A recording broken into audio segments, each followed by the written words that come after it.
Okay.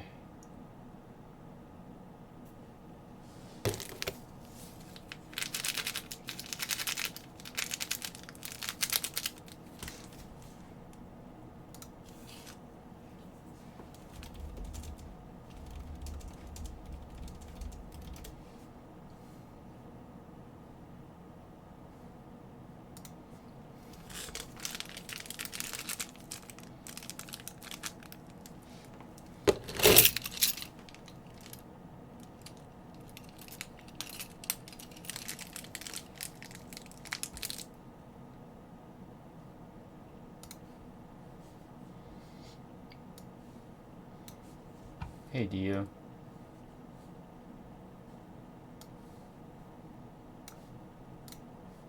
Can y'all hear me okay?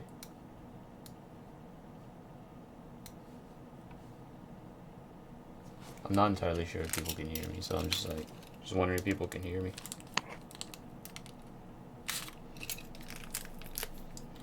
Hey, Genshi. Hey.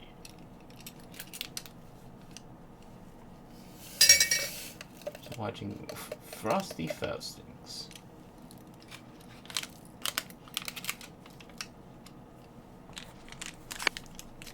Huh.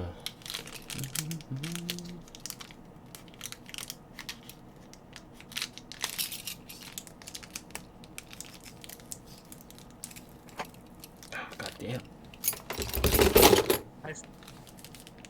What? I moved my computer into a new case What case? today. A new case. Yeah, but what case? A case that has better airflow. Okay. And it ran on the first attempt. No issues whatsoever. Ah, I see it. Okay, cool. Yeah.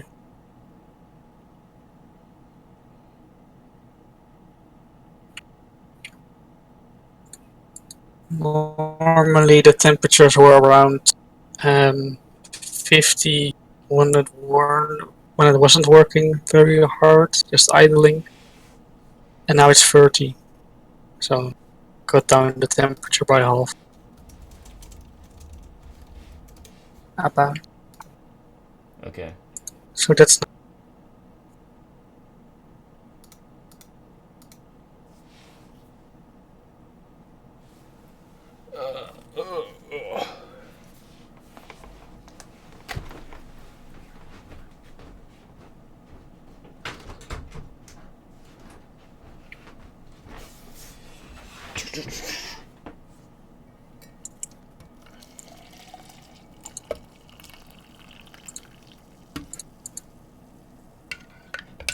I didn't see a post on Patreon yet.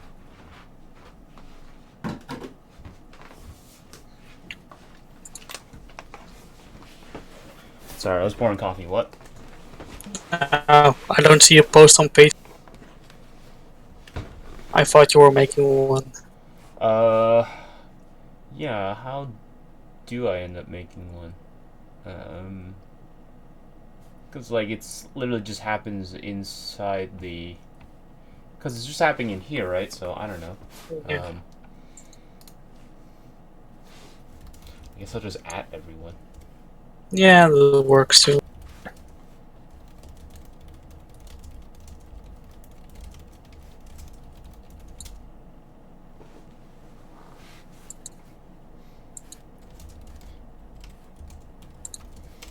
Also doubles as Patreon hangout. It's in the voice channel. 80 plus people. Yes, send now. I have no fear. This is my life now. Will I lose patrons for this? The answer is maybe. I'm confused. What's going on? Just a Patreon live hangout. Oh. Okay. Yeah, I'm partially illiterate. Today's made me. 2 simultaneous live streams going on at once. Okay, I don't know how What? to fix. I gotta figure out how to fix this. Desktop audio. Okay. Let's see if I can try and drive this out of my computer directly. I don't know what's going on with my thing recently.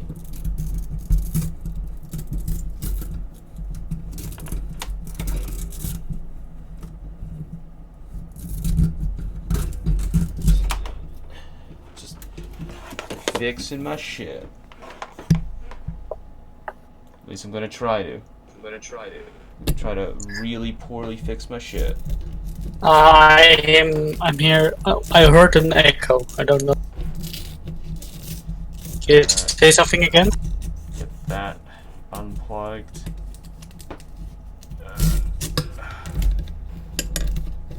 Going hard.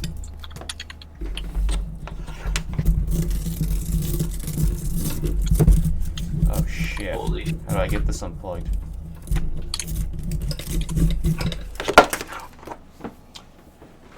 Damn.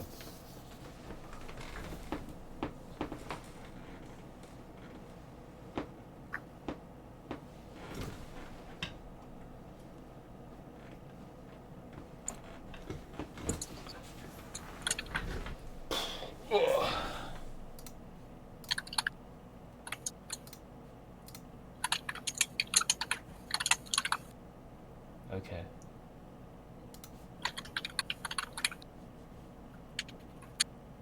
Okay, let's see here.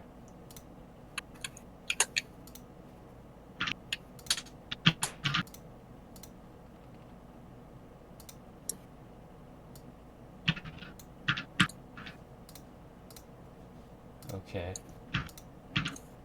Alright.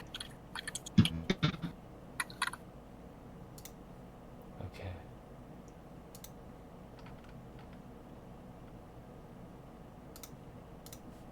Okay, can you guys hear me? Is there still reverb?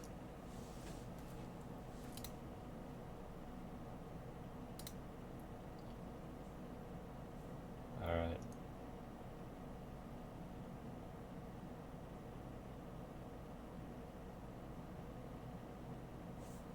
Okay.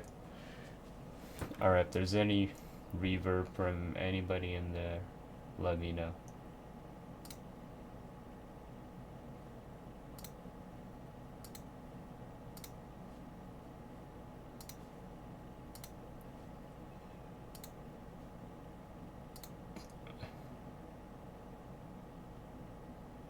And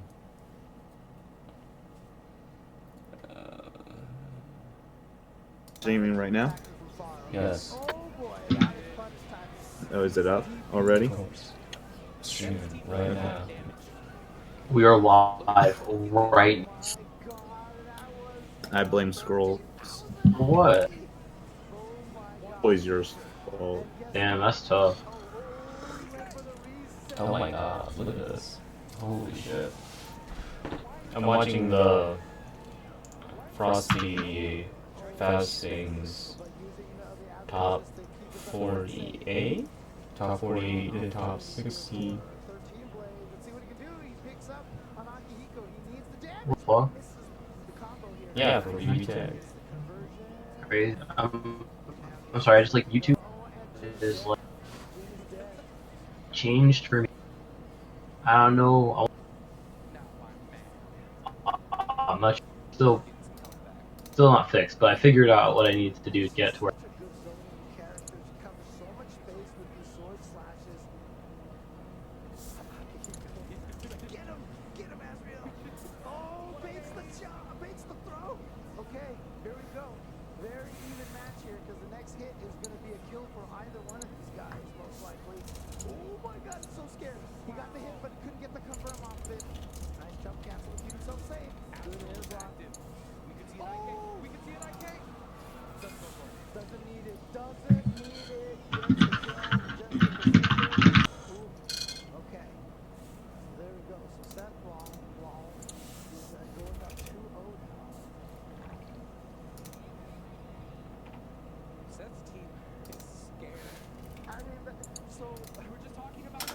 shit.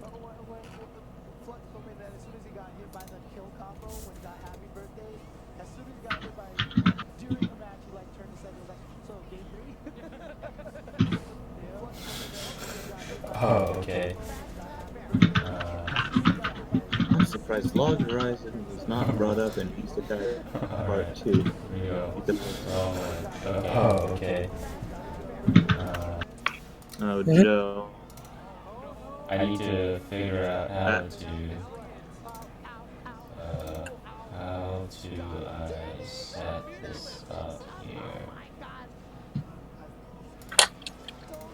Joe, we figured out that actually the Legends of the Galactic Heroes of anime. What? What? We figured out that you are the Legend of the Galactic Heroes of AniTube.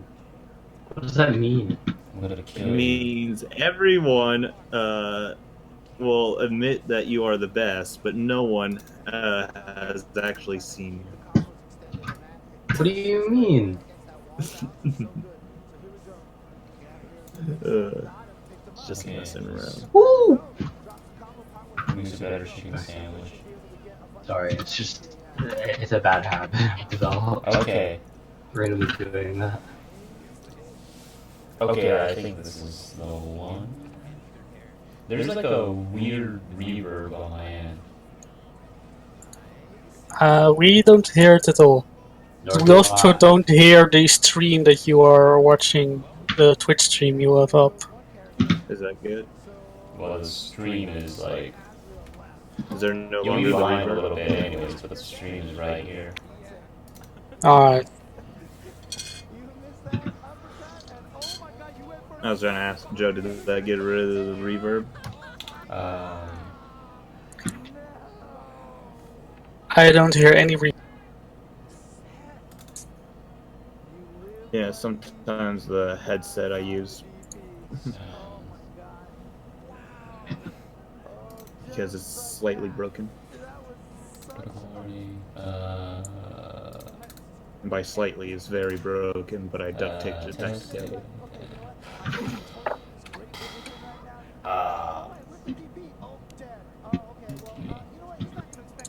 Recording comes through the mic.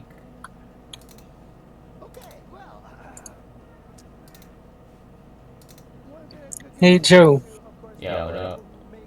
any new insights after you made that? Someone challenged you on a point which made you reconsider something. Sorry, 1 second. I'm trying to like figure out. Can you guys hear me? Yeah. Okay. Can you guys hear me? Okay. Now, or is there still a reverb?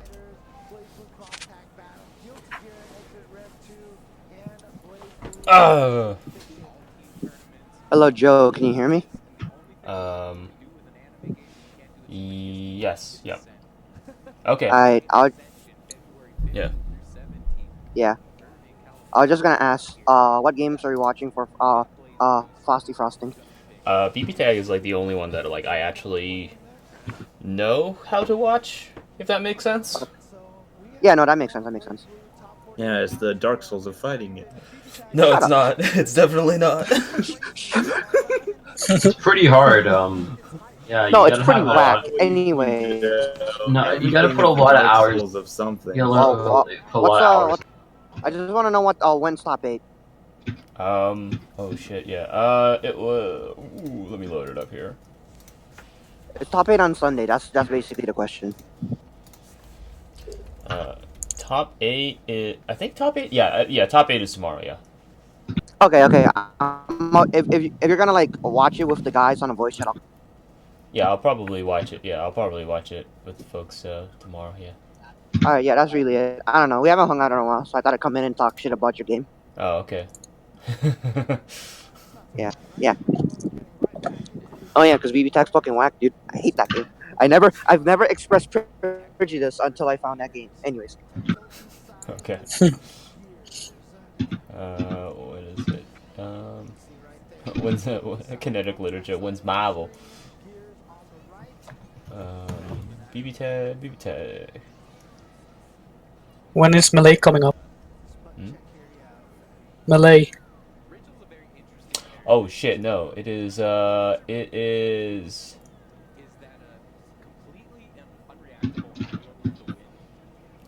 No, it is tonight. Oh shit! I gotta message Mike.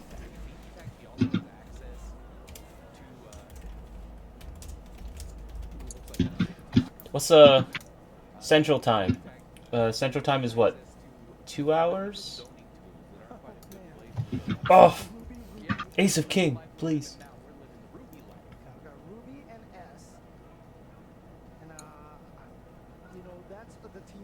Okay, that's 6 p.m. 6 p.m. Central. Okay. But then, of course, we've got the standard Ruby Gordeau here.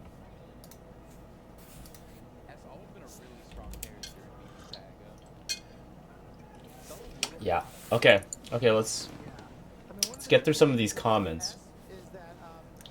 Dominic Friedel says hi. Hello.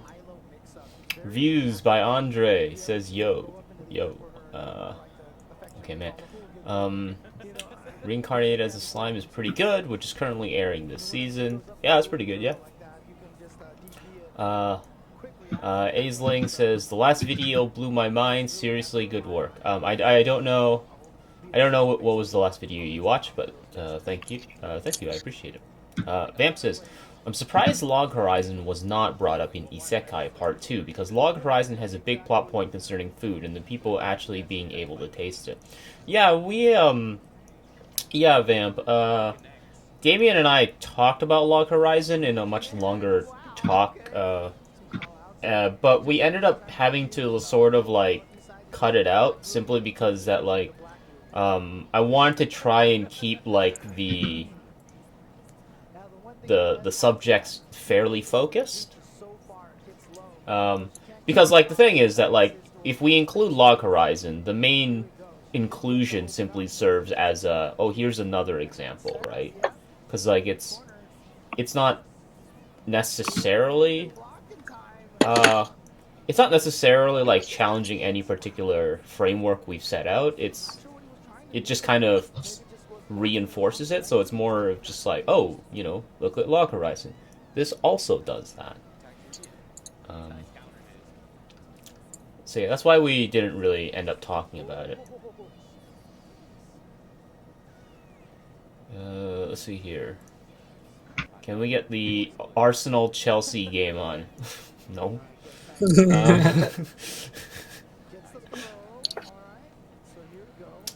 Yeah, wait a second. You're streaming while watching another live stream. What is this? Yeah. So this is the Frosty Faustings. I think this is top 48. Ooh, this is top 48. BB tag. And right now we're watching Gears versus Tecto.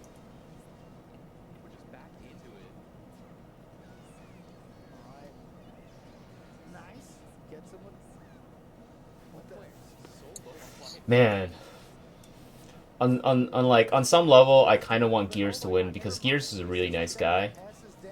But on the other hand, like, I'm sick and tired of seeing Ruby Gordeau.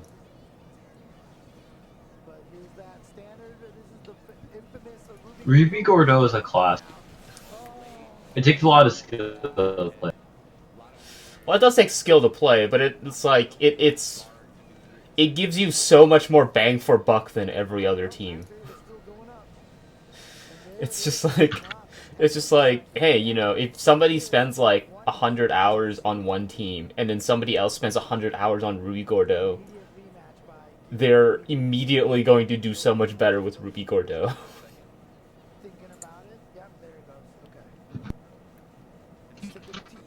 Yeah, I mean, they're really good, so. It's yeah. Yeah, it's so hard to deal with too. Do you think there is merit in discussing certain nations or cultures are better stewards of resources? I mean, I think there's I mean, if the question is whether there's merit, I think sure, why not? There's always going to be merit in discussing it. It's just um, I think it depends on like when we get to like a level of like practicum, right? Like just like exactly how reasonable or practical it will end up being. Because like this is literally like I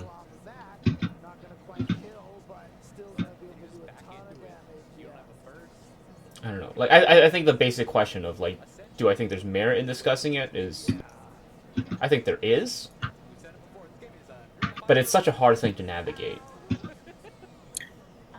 Well, there was this question before on one of your servers, and I had the example of the Netherlands and its relationship to the Caribbean islands, where there's a history of it being colony, then being colonized in the aftermath of the Second World War, but then being kind of recolonized when there was too much trouble, too much corruption, and those islands became a voluntary part of the Netherlands again. Hmm. So that is, I think, an example of another country on the other side of the world being a better steward of the island than the people themselves. We have to be really careful about that kind of reasoning because like the thing is when we talk about like resource allocation and like whether something is more appropriate, this often like the people who determine the conditions upon which something becomes more appropriate or like a better use of resources are oftentimes the people who end up taking those resources in the first place. Like they're the ones who make the rules, right? For like True. so like we got to be really And careful about that. yeah, and it's not like that. Maybe some point for the Netherlands, maybe not. But the islands don't have much of natural resources. The income is primarily of tourism. So it's mostly good governance that uh, the Dutch government wants. And Sure. when it sees it's not good governance in their eyes, they will take over. If that's a good idea in the long run, that's another discussion. But in this case, when the Dutch government takes control for a while, things, I assume, improve for a little bit, and Um, then there will be elections again. I mean, like once again, like sure, but we gotta be careful again because like how are we measuring like improvement? Because like there are some things that like cannot really be sufficiently measured, but are like nevertheless challenging sort of like challenges that we have to deal with. Like how do we measure?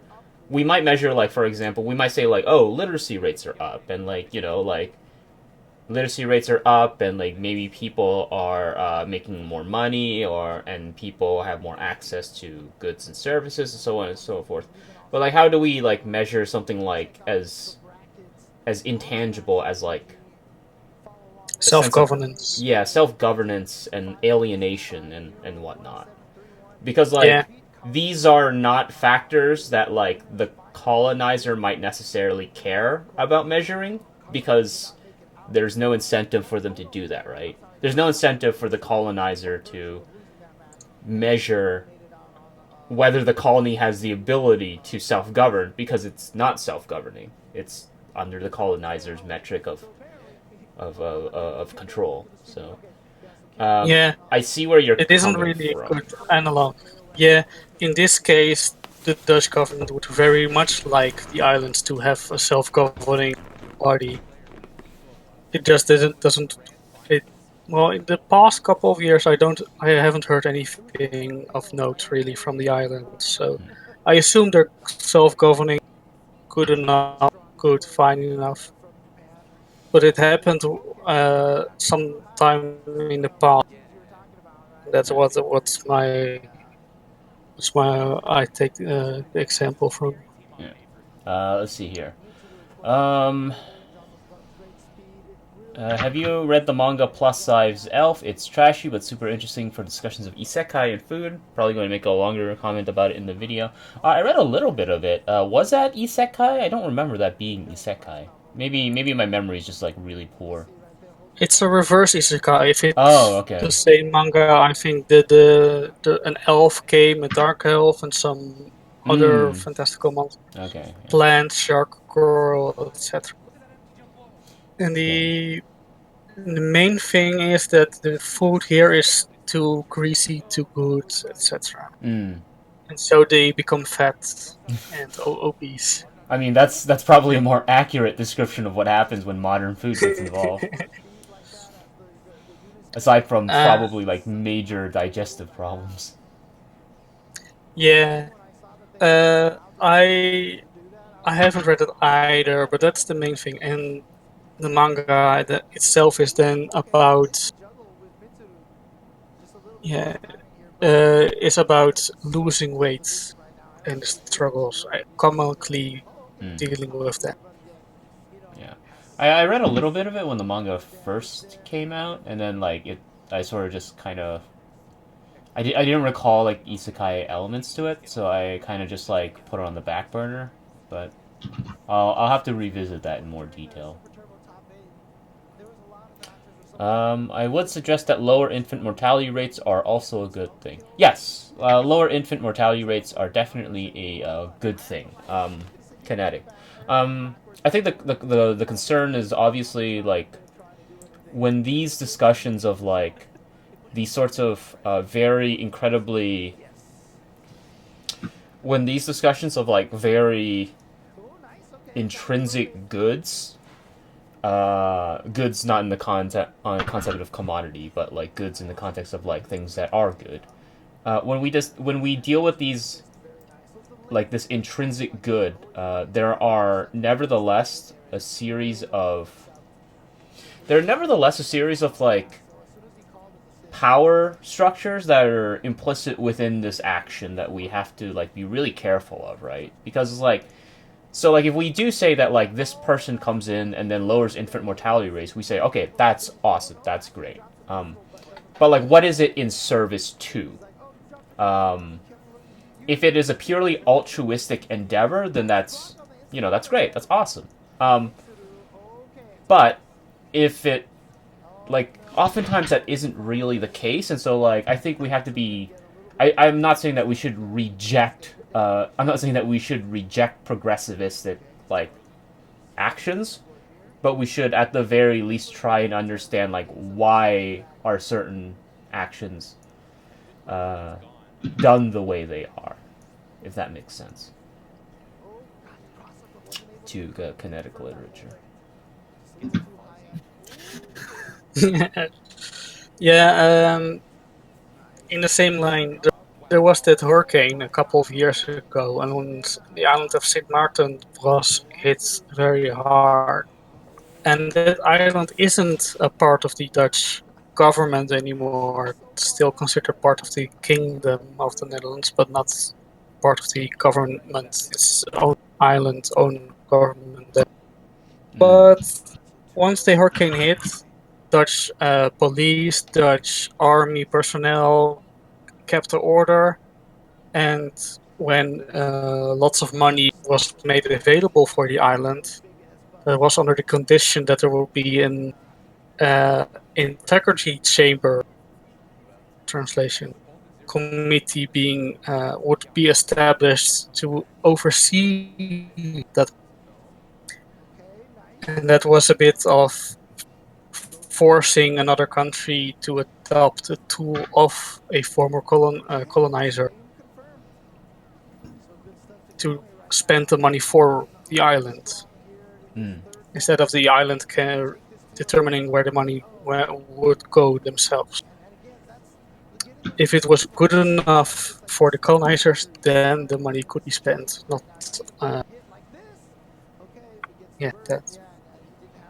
that would be a more egregious example, just because it's no longer part of the Dutch government.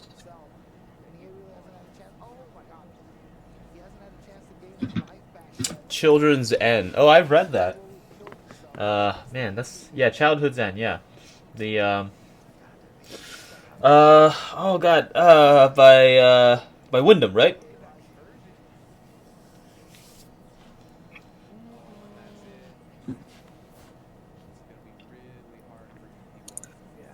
I remember that as a Stargate episode. or something right now. But you know what?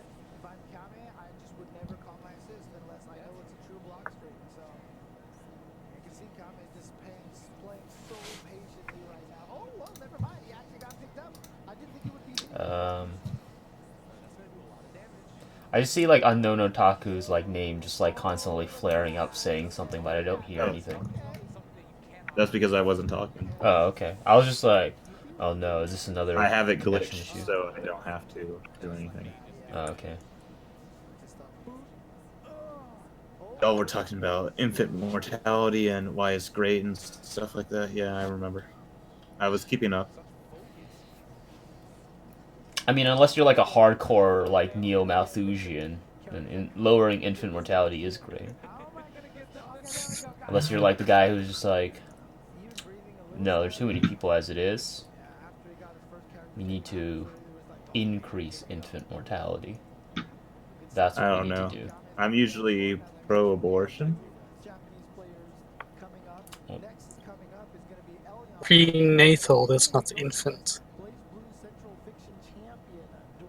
Which means every single would get an abortion, no matter if they want to keep it or not. Wow, what a So you're actually for abortion, but not pro-choice. Yes. you're you're you're you're, you're pro-abortion, anti-choice. Yeah. Wow. Damn.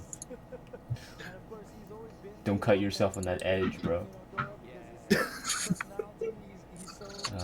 Okay, let's see here.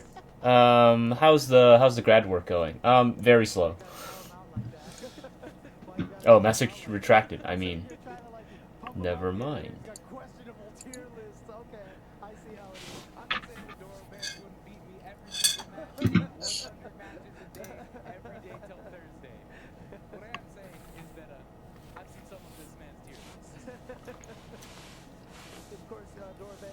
So I've got some, I guess, the since the latest video was specifically like about power and isekai. Could I ask a question specifically like about this nature of power fantasy? I guess how they're presented in Japanese media generally outside of isekai. I mean, sure, I can try and answer it to the best of my ability. Yeah. So, well, I guess for a little bit of context, like my understanding is that there's this idea of the like the wandering samurai. That's, I guess, in Western media, the closest parallel would be sort of like the maverick cowboy, your sort of Clint Eastwood man with no. And the idea, I think, my understanding of this power fantasy, and I'm not sure to what degree this is accurate, is that a very important component of it is that the samurai has to have enemies because he is sort of meek in, I guess, the biblical sense of the word, in that he is restrained. He keeps his sword sheath because that's I'm not sure to what degree that can accurately be described as Bushido, but that's sort of the noble way for him to behave. But it would also be a really huge drag if he had to just be restrained all the time. So it's actually a very important part of the power that whenever he strolls into a new village, there's always somebody who picks a fight with him. And maybe it's just a brigand or some bandit who's coming to rob him, or somebody who doesn't like the look of his face. Basically, you have the fantasy is twofold. There's the component where the samurai says sort of meekly, "I don't want to fight you," and then the part where he gets attacked, and then he says, "I regret that I have no choice but to subdue you," and then that's when he sort of gets to unleash a can of whoop ass. And I think this is kind of an interesting dynamic, and I'm not sure to what degree this is something that's actually present versus me sort of like misdiagnosing what's here. But I think that if the fantasy was just of a guy who's differential and humble all the time, that wouldn't be any fun. And if he was proactively picking fights with other people, then he would be a bully. So it's actually very important. Other people are attacking him for no good, and no good reason could mean something like the fact that maybe he's a bastard. Bonus points if he's like the son of a whore, which is, I guess, more of a trope in Western media. Some things to that. And I was wondering, like, does this thing that I've sort of been wrestling around in my brain have any grounding in what you've observed as well? Well, so I guess I should preface it by saying that, like, whether I think it has grounding or not is ultimately unimportant. It just boils down to the argument you want to present. So the thing is that, like, I don't know that much about these, like, the sorts of, like, so I think the kinds of story you're referring to are, like, the sort of, like, ronin-based jidaigeki. And unfortunately, like, I think any way to prove that would be really challenging, so I wouldn't really know exactly how much they would influence it. What I do know, however, is that, like, they're like quasi-revisionistic pieces that came about as a result of, like, the explosion of television after the Second World War. That's one of the main implications in the Rakugo Shinju, right? Which is this idea that that there is, like, not really like an authentic history. It's like a history that's formed by media around us, and these period pieces really exploded in, like, the 50s and 60s, and they purported a particular kind of authenticity. So in that case, I'm not entirely sure. I mean, I guess you could make the argument for it, but I think the thing is that, like, it's more relevant, or at least it makes a little bit more sense when you consider it in the context of, like, a constitutional anxiety, because, like, this crisscrosses very often with, like, the gun otaku and the military otaku, and that gets talked a little bit about in Fandom Unbound, which is one of the book clubs that we did, about, like, this emphasis on technologies. Yeah, sorry about the non-answer, but I think the trouble is just that, like, it's really hard to prove something like that. No, sure. I guess it's. I feel like there's a certain version of it that also, exists in a contemporary context. And I know that, like, this isn't really an example of Isekai, but this is sort of what sent me down this, rabbit hole in the first place, which is the role of Kirito in Sword Art. Mm-hmm. And specifically, like, I guess, I'm not sure if you want to call it an affectionate nickname. It's actually probably less than affectionate, but Jesus-kun, which is partly based on his absurd power level, and the way that the story seems to, like, warp around him, and he doesn't really have any character flaws. If he does, it's probably you're talking about, that he's too self. You're talking about Takuya from Mahoka? No, well, I'm talking about Kirito from Sword Art Online. Okay. Although I'm not familiar with Mahoka, but depending on which, I'm sorry to interject, but depending on which, like, season and Kirito does have, Okay. He's not a very properly well written character. He isn't the most perfect person in every iteration of that. Yeah, well, I guess so. I should probably qualify that a little bit, because I think that so my familiarity with Sword Art Online doesn't really extend past the first season, but a really big part of that first season is how he's sort of ostracized as a beater, which is sort of a portmanteau of beta and cheater.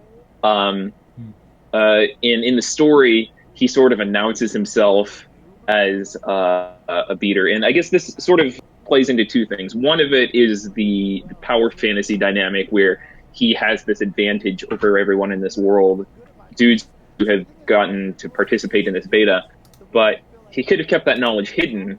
But when he is exposed as such, he sort of embraces the title, and not only that, but he says, yes, take all of the hatred that you have for all of the beaters as a group and transfer it onto me.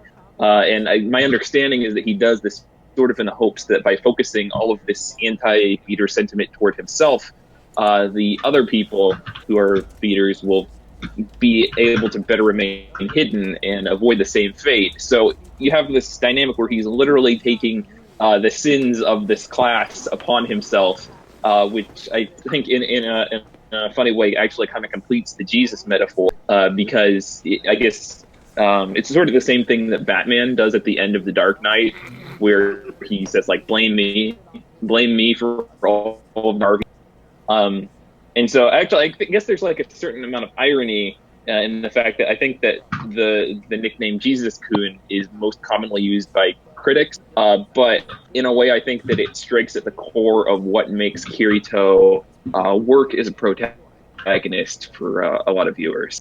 And I guess to connect that to what I was talking about earlier, there is this constant dynamic of Kirito somehow not having very many friends and always getting he has his harem, but he is constantly getting attacked, much in the way that the wandering samurai would, sort of so that he has an excuse to beat people up without being the bully.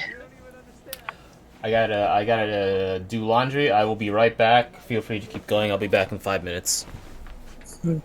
Sure.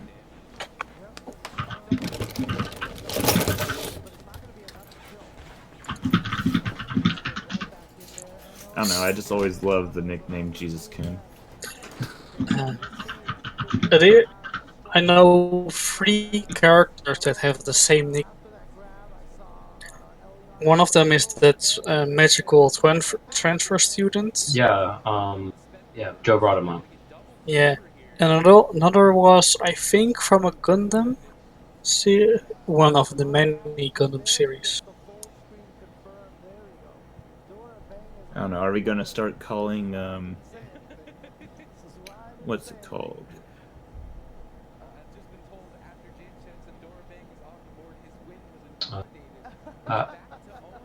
This completely off on a different note.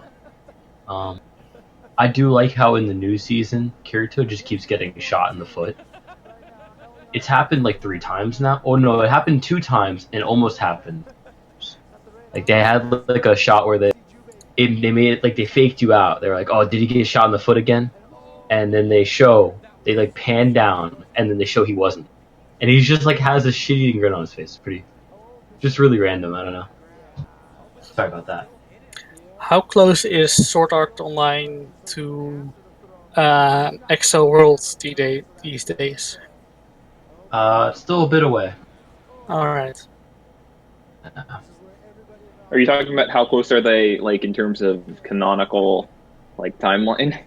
Yeah. I still think they're like 15 to like 20 years old. It's a bit of a difference right now. Yeah.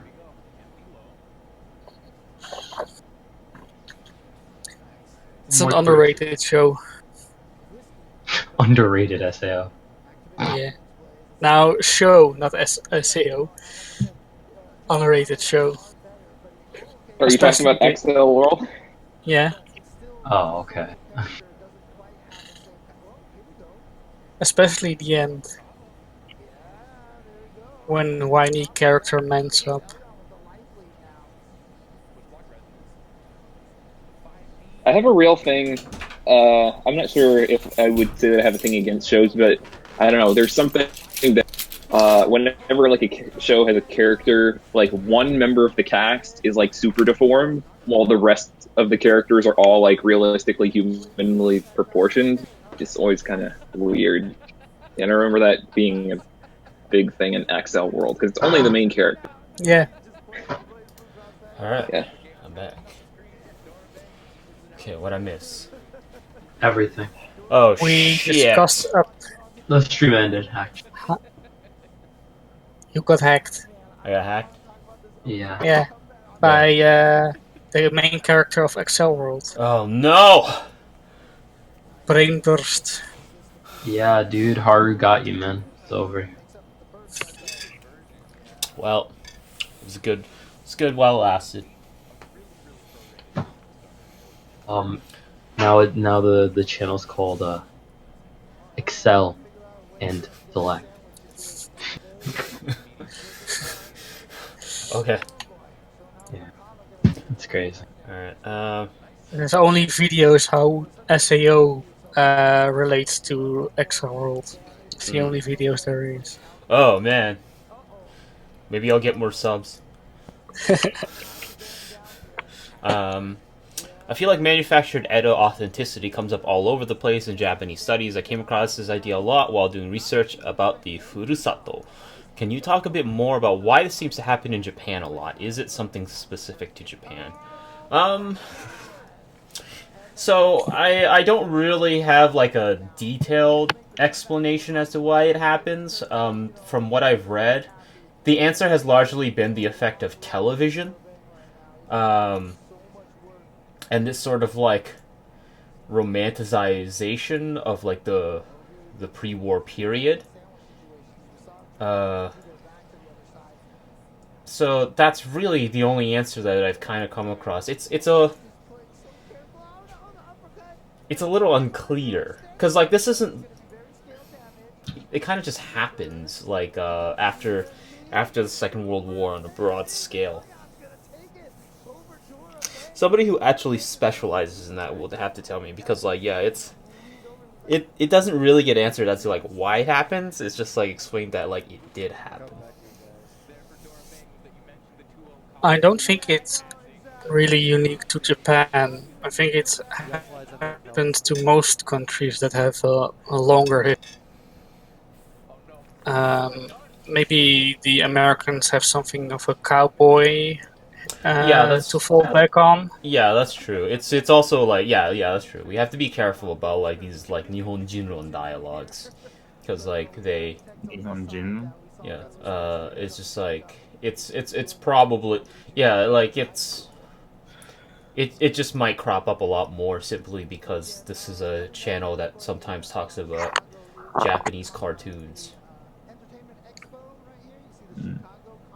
And because I can tell you about the great naval history and the heroic raids on the dastardly British and the cowardly Spanish, Oh yes, where we of stole course. all the silver and won the war with our great naval vessels and traded across the world Okay. with anybody, with anything, and all that good history. Yes. Okay.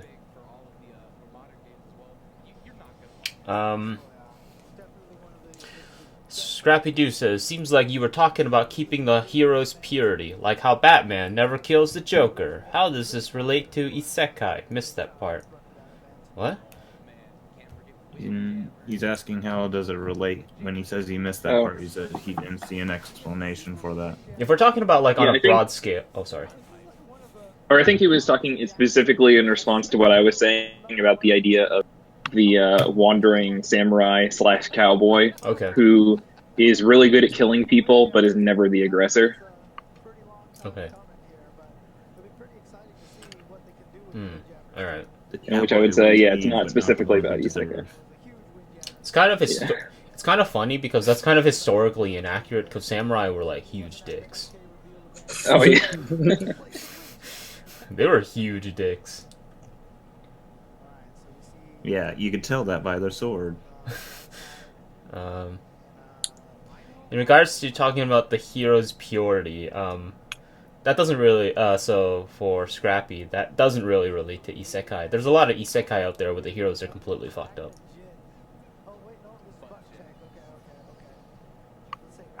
Yeah, I mean this season's Shield. Well, Shield Hero is just like Shield Hero is like baby's first Nidome Isekai. Like it's just like, come on. Well, I think it's better than Slime. Huh? I don't know. Whoa! Here's the thing. Shield Hero was clearly made by a misogynist cis white male. Well, white? You know, speaking of that, you know, I'm gonna dip. Got a second episode of a show waiting for me. All right. See you. See y'all Later. Maybe it is better than the Slime. I don't know. I'll find out. I'm liking it a lot, but I love reading the ANN reviews. Now, ANN has its own problems now. It's larger than not liking this show. Oh yeah, they have much larger problems. I think this I don't know. I mean, like, I think They have very poetic irony problems. I think this discussion on like I think this discussion on Shield Hero, in the very malformed understanding I have of this discussion, because I'm not active on any Twitter anymore, but like I think there's nothing wrong with like sort of like some of the like a lot of these sentiments, because like it definitely does poke at like a certain kind of like anxiety, right? And that's still valuable in terms of figuring out like how some of these texts influence people reading them. But I think the problem that I have is that these discussions kind of threaten or subsume anything else. Because like the moment you say like, well, what about this other thing? It seems like you're immediately on the defensive. And it's just like, I don't know, this... Whatever happened to the days where we can actually just like disassemble vectors of a text and just say like, I just want to talk about this thing here, instead of like I don't know. I think instead of applying a grand narrative to everything. I don't know. I think it happened when people started saying, because one thing is shown in fiction, thus they must think all people are like that. I think once people started thinking in terms of that, they started seeing stuff like this. Which is why the majority of those ANN reviews were saying the creator must think all female are like this. And I'm like, what are you talking about? The majority of them aren't that. The majority of them are in the background living normal lives.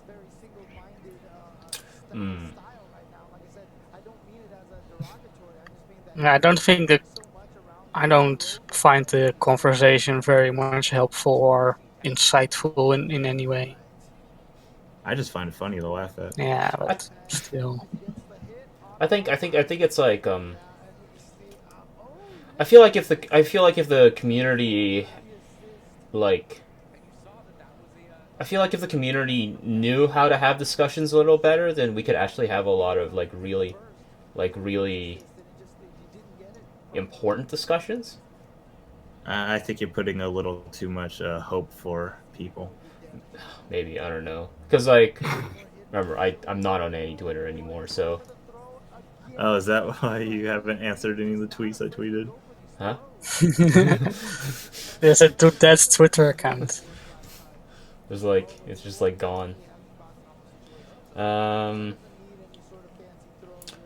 Unfortunately, ANN will outlive you all. That's true. ANN will definitely outlive me. No, they're eating their own right now. I don't think they will live too long. Well, I was gonna say ANN is really impressive to me just because they've been around since like 1999-ish, is my understanding. Like they're one of the oldest sites on the internet, and their entire content history is still live. And to the extent that you can visit, like you can look at people's like blog posts from like 2002 and click links to ANN articles, and the content will still be live at that URL, or it will redirect you to the new page.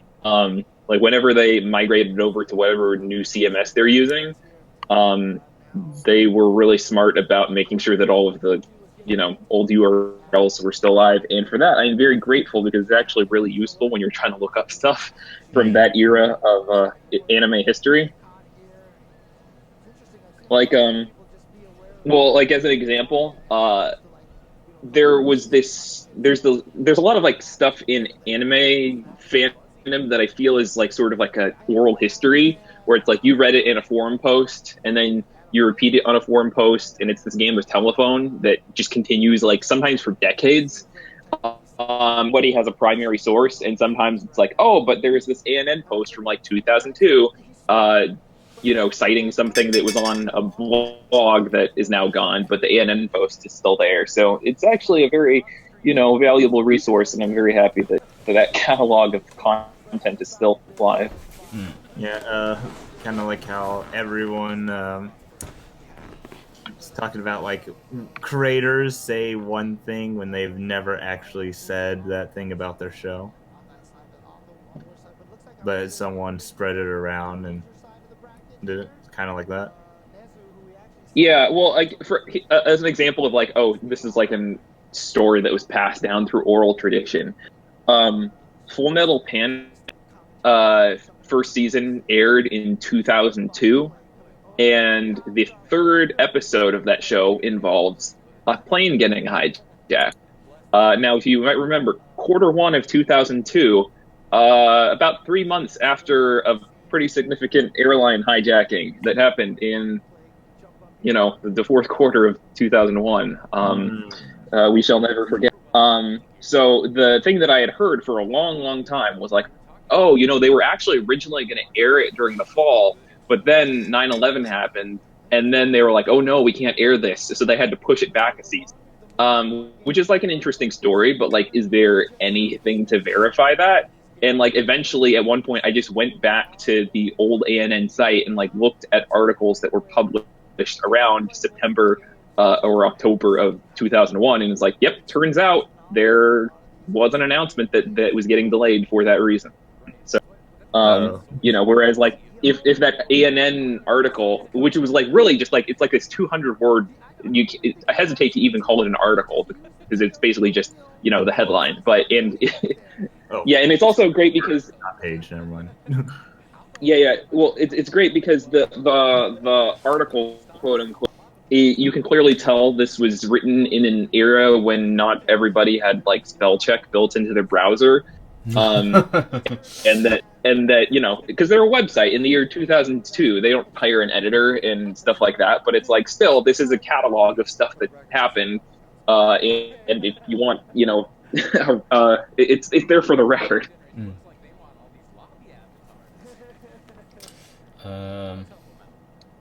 I find it ironic that ANN takes word for word the Guardian's plea for money, but of course the Guardian has much better journalism than ANN. That face when the author is a female. So, at the moment, like, we don't really know what Aniko Yusaki's, like, gender is. But I'm going to believe, right? I'm going to believe it's probably female until Aniko actually like confirms or denies it herself, because like that's the basic respect we give people on the internet. Just give them the gender that they seem to want to be presenting themselves as. No, I mean, I laughed so hard when there was so many news articles trying to debunk whether or not they are that, and I was like, they're using the exact same arguments that they use against us, the trans community. I'm just like, I'm like, wow, like, they are really eating their own right now. Well, it's just like it's well, like, yeah, like I again, I don't really know what the conversation is like, but I mean, like, like, if Aniko wants to be referred to as a female, which seems to be the case because there doesn't seem so I follow her on Shosetsu, right? She's got like this blog that is not great. It's kind of nothing. But but she always refers to her by her online handle name. She very refers to her by herself, so it's like very hard for me to like get a grasp of like when she's going to use like atashi, watashi, boku, like any of that kind of stuff. She always refers to her as, you know, as Aniko Isagi. And so like based upon that, the only thing we have to go off of is simply just the name, and it's a fairly feminine name. So I mean, that's the only thing I have. So the only thing I can guess at is just like, well, you know, if that's the kind of way you want to present yourself, then the best thing to do is just to respect your wishes. It's kind of weird to like be asking like, it's okay. So here's the thing. It does not matter. At the end of the day, it does not matter. Even if Aniko turns out to be male, right? It does not matter. If Aniko wants to be considered female, then that's the respect that we have to give them. So, like, all of these, like, sort of these gotcha attempts to be all like, oh, no, they're actually male. It's just like, that doesn't matter. If they identify as female, then they're female. Yeah, no, I laughed so hard because they try to be, you know, oh so progressive, and then they use the exact same arguments they use against the trans community. I'm like, Jesus Christ, y'all really don't want this to be the hill you die on.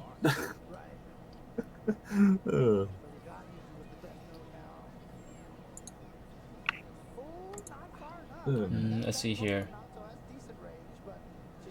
Oh, well, that's gonna show up anyways on stream, so I'll just show it, whatever. Okay, let's see here. Oh my god, a lot of people talking. Oral history thing is what archive.org is for. The challenge is getting the correct URL that is archived. I'm so grateful for archive.org. I spent so much time going through pages in the Wayback Machine. ANN is only asking for $1 to be fair, $1 a month to be fair. Yeah, that's true. Well, I only asked for $1 a month, so, you know. Here's a piece of look-upable oral tradition. ANN used to refer to manga fans that frequented bookstores and reading manga for free as manga cows.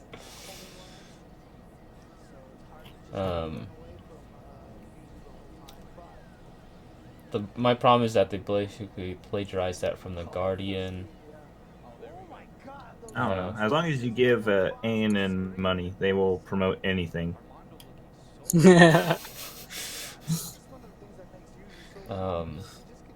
It's a pretty good standard. I think nothing could go wrong there. A lot of those people content is so preaching to the choir. And any feminist putting out the rape hotline numbers instead of reviewing Shield Hero. The irony is they don't need to review anything because people already know their why is insight in scare quotes?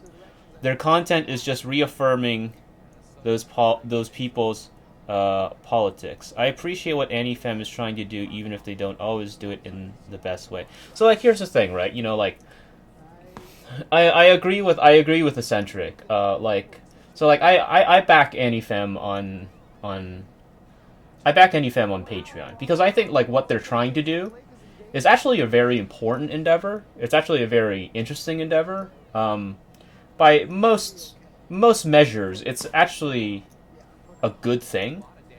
You know, we really don't have a lot of theory-aware feminist analysis in like anime that's like outside of academia.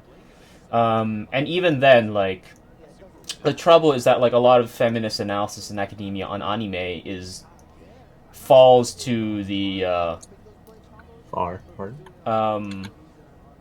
well, it's a little challenging because it's building upon a lineage of psychoanalytic language, and so like you have people like Kotani Mari, you know, who are great feminists, who are great feminist scholars, great feminist theorists, but they do talk about like sort of like the imminent immaculate virgin or like the idea of like abjection in the subject. And that's not really like a thing that a lot of people are really going to get that interested in because like there's such a there's such a toolbox of language that they have to parse out before they can actually figure out what's happening here. The arguments, I think, are really good and really interesting, but, it's a little challenging. And so, like, anti-fem becomes a very important vector in a lot of ways, because it's a really good way for people to start to really sort of think and question about, like, the structures in which they've been inculcated into thinking. Because feminism is really good at doing that. I mean, here's the thing. I don't have a problem if someone wants to make a channel or news or whatever, reviewing anime through a feminist lens or anything like that. They have their anime they can pick, like Kill la Kill or whatnot. I do have a problem is if they go and talk about an anime that clearly has nothing to do with feminism and then try to claim that it does. Okay, so we have to be clear here that, That's like... my problem. So, like, we have to be very careful here, because, like, so feminism is essentially Feminism is functionally a grand narrative, in the way that, like, Marxism or, like, Christianity is. Feminism is a grand narrative in that, like, it actually has the ability to essentially account for pretty much all instances in where it doesn't even have to be involved. It's just like how Marxism is able to account for all instances where even Marxism is not being addressed. That's the focus of the grand narrative. So we can't really say that, like, even if this thing is not even about feminism, because technically speaking, everything is about feminism by the virtue of its structure as a grand narrative. I think that would be more gynocentrism rather than feminism, but... Well... What? So the trouble here is that, like, I don't know enough about, like, this distinction here to really say yes or no. So maybe I'm wrong. Maybe I'm wrong and you're right. Upon which, if that's the case, then fair enough. But, like, the thing here is that, like, there's a lot. So the trouble here is that, like, we have to be really, really careful, because feminism itself is not, like, consistent. There are a lot of different camps and a lot of different ideas associated with it. There's a lot of different types of feminism. I do agree that does exist, and I do think there is strawmans made when people try to compare two different types of feminism and say, thus, they're contradicting. There are some that legitimately do contradict themselves, but not all of them. But usually the ones that don't contradict themselves are still terrible. But whatever, that's a different topic entirely. But yeah. So, like, it's that was a good shot there. So let me see here. The thing here is that, like, the only thing that, like, I'm a little uneasy about is that, in regards to anti-fem, is that, like, it's actually kind of challenging to have a discussion. In what sense? In the context of, like, some of the anti-fem stuff, because, like, I don't know. I like, think for it's example, challenging to like, have a if you- discussion because I'm always blocked. Well, that's partly the reason, right? It's just like the problem here is that, like, it's a sort of, like, Zizekian sublime object in the context that, like, the moment you get involved in some of these discussions, you're immediately put on the defensive, because it has, like, a sort of particular, like, apparatus that shapes you as a subject of a particular kind of discourse. Because, like, if somebody says, okay, let's take the Tate no Yusha shield hero example. Okay, so we got the situation in which there's this false rape accusation, and then we have, he's kicked out by these people, and then he goes and picks up a slave girl. And then somebody says, well, this is a problem because this is a sort of a regulatory practice that effectively marginalizes rape accusations in favor of a particular sort of misogynistic narrative. And then you can say, okay, sure, that is a way that we can look at this. We can also see this as another narrative that sort of has like a lineage from like say survival type stories in which people are immediately fucked over by the systems, and thus as young people they have to figure out how to work around the rules in which they've been beset. And so now we've got these two ideas. Neither of them actually contradict the other, but the problem here is that the other idea, the moment you bring in this other idea, you're immediately put on the defensive, because then people say, well, are you defending these like misogynistic ideas? It's just like, well, I'm not defending it, but I am arguing that there are other vectors that are still worth examining. And so like that's the thing that really sort of makes me a little uneasy sometimes because like that's what happened, right? That's kind of what happened with like when Annie Fan was just like, we're not going to talk about Shield Hero, but here's a hotline for like rape victims, and I'm just like, okay, this is a really T-pose move here, but like, I don't know. We can talk about this through a feminist lens. Like, why aren't we talking about this through a feminist lens? Like, why aren't we talking about this through the idea of like why can't we talk about this through the idea of like Kristeva, you know, who is feminist? The idea of just like abjection, the belief that like the subject constitutes themselves based upon what they end up having to reject, which is a fundamental element of these sorts of Ninobi sort of like story types. That is a feminist lens. But like by purporting a particular sort of kind of grand narrative of feminism, we end up like creating these scenarios where like it kind of drives people away, and then it just like reaffirms a particular sort of hegemonic kind of feminism. And who knows, maybe I'm just being overly defensive because like the feminists I enjoy are like Urgarai and Kristeva, so like they're sort of like very French psychoanalytical, and I don't know, maybe I'm just being dumb. Well, one consequence of this kind of discussion is that it doesn't happen anymore after the first episode. It won't be brought up except in the context of, oh, those people don't talk about it. How silly of them. I also wish that people who were like against the show gave it a little bit more I also wish that people like who are against the show actually gave it a little bit more time, because there's a reason why the show does what it does, right? There's a reason why the story does what it does. It gets explained later on why it operates like this. Yeah. Come on, man. We live in an era where, you know, people think they know the entire show from one episode, dude. I mean, I did make first impressions, and I guessed all 3 of them correct from the first episode. I guessed her last episode correctly. It's not too far-fetched. It's far-fetched. Well, it's like the show is. I think the show is less so focused. Not possible. I think the show is less so focused upon like these gender politics and more so focused on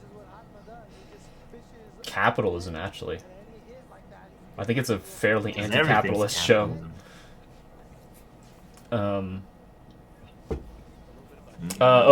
Shit. Okay, let's see here. I don't know. I think it's very anti-justice. Okay. Let's see here. Okay, Scrappy says, are they theory aware? I'm sure they are. I read like an article, one of the articles that they had about like Ava, which I thought was great. It was very much in the line of like Kotani Mari's discussion, and I really like that one. Are you talking about like what happens in the future of the show makes it anti-capitalist, or what's happening now is anti-capitalist? In the future. Okay, I was about to say, I was like, I actually only see pro-capitalist messages in there. Yeah, no, so far. I don't know exactly how much the anime is going to adapt, but like later on it starts to develop some pretty like clear anti-capitalist messages. Yeah, I was about to say, it's like, this show has been really pro-capitalist. It shows no matter what your ethnicity or anything, like your reputation, what it is, you can still live in the society as long as you put merit and work into it. Well, as long as you threaten the people into accepting your money. Yeah, that too. Let's see here. Are you that's pretty referring? pro-capitalist. Are you referring to Marx's Marxism or Lenin's Marxism? Well, I don't remember the context in which I mentioned Marxism, but since we're talking about relational discourse, it's probably Lenin. But if you remind me what I was referring to Marxism in which context, then I can clarify it a little bit more. I think many people who are both feminists and anti-feminists tend to dichotomize things too much, good versus bad, etc. Yeah, I mean, like, for me, I really don't care about whether I think a show is, like, a good or bad based upon, like, its surface level presentation of things. That's just, like, not my interest. I don't know. I mean, if you want I to don't talk see, about like, that, then that's cool. What do you mean? What do you mean surface level? You mean like how the story is structured rather than the themes and what it's saying? So, like, the idea of just, like, kind of, like, what's presented. Because, like, okay, we can say that, okay, there's slavery, there's false rape accusations, and so on and so forth, but, like, and, you know, if you want to talk about that, you know, absolutely, that is something that you can definitely talk about, but, like, personally for me, I'm not really that interested. And the reason why is because, like, I have a huge love of, like, well, not a huge love, but, like, I have a huge interest in, like, what's usually called, like, low arts, which are essentially, like, things that are, like, super shitty, but not, like, artistic shitty, they're just super shitty. Like pulp. Yeah. Yes, but, like, pulp has a sort of, like, particular, like, sort of, like, pulp has, like, a very particular sort of, like, indie connotation, right?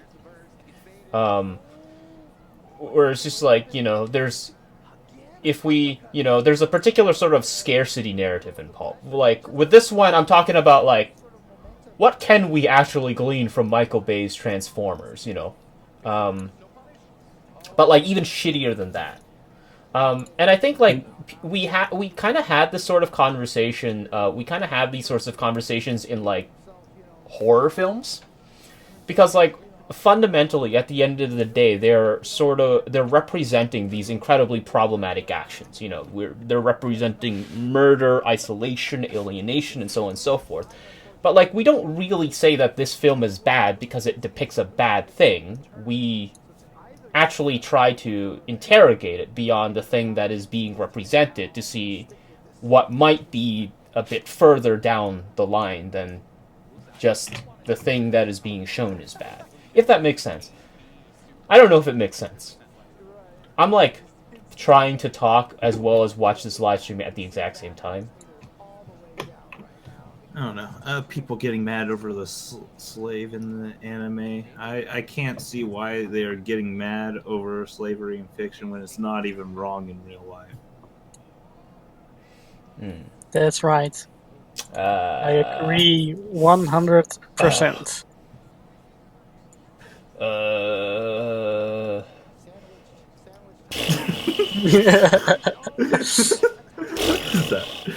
Breaking up all the monotonous.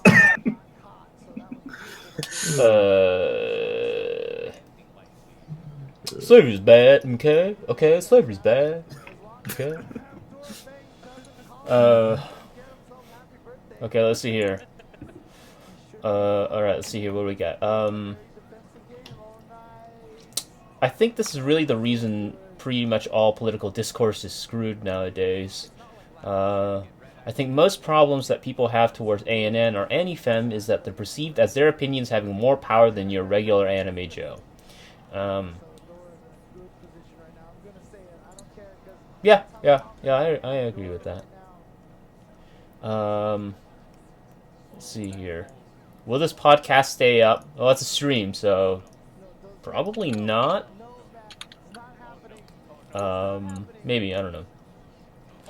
Do you think Jose Next Door or Amelia have read Judith Butler? I'm pretty sure they have. Judith Butler is like, okay, I should probably finish Scrappy's comment. Okay. Most of what I see from them seems just pop feminist. The male gaze, her I mean, Goat Jesus has a video on the male gaze. The and male the gaze. stand- Her tit What? too big, groping not cool. Her tit too big. Yeah, I mean, if you want to learn about the male gaze, you can go watch Goat Jesus' standalone complex video. I had some. Last I remember, I actually had some misgivings about that video, mainly because he was trying to apply. Oh my god. Falsifiability to. He was trying to apply falsifiability to a grand narrative, which is like kind of a little weird.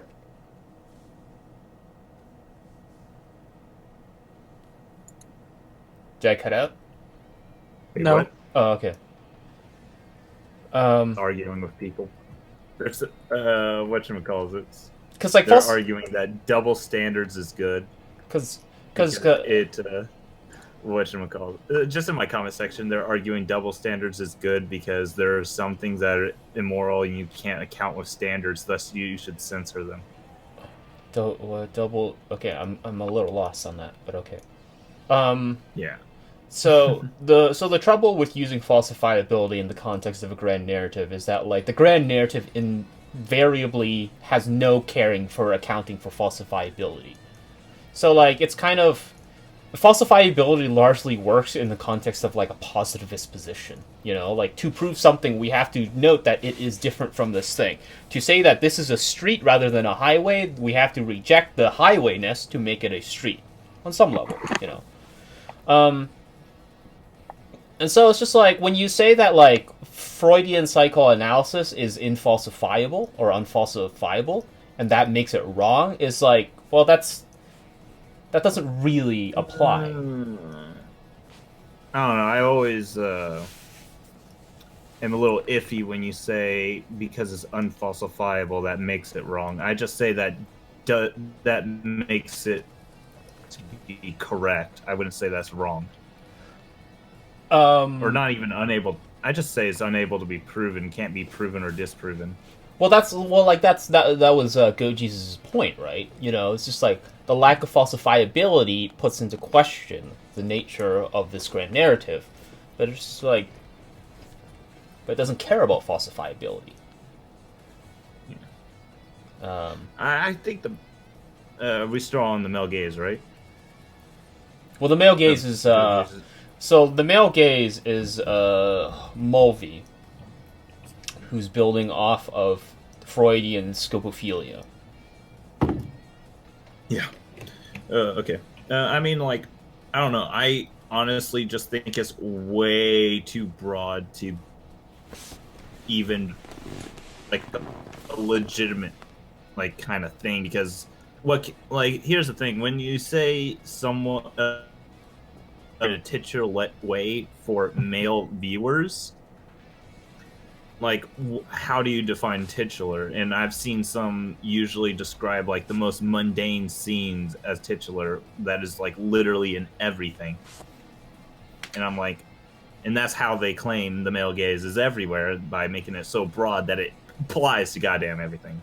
So essentially there's a few sort of like vectors that happen when we're talking about the male gaze in the context of Mulvey. Now, it's really important to note that Mulvey's discussion has actually been built upon later on by other people.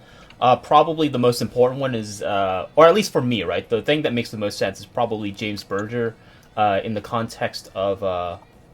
Berger, in the context of, like, the way of seeing, which is that, like,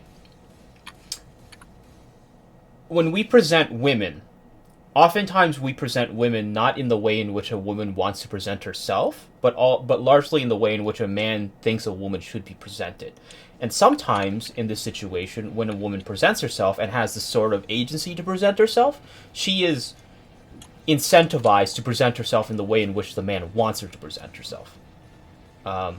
So it's not so much that like women are showing themselves off on their terms; they're showing themselves off on male terms. So that's one vector.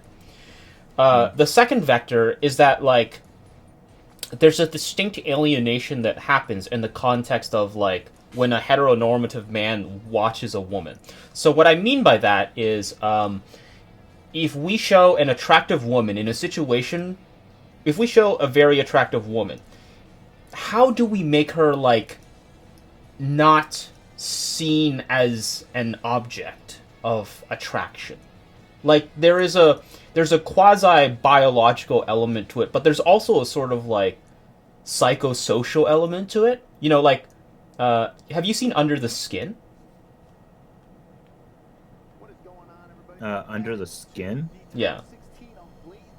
No, I don't think I have. It's the prequel to Under the Dog. yeah, of course. So it's this film featuring Scarlett Johansson. She gets naked in the film, right?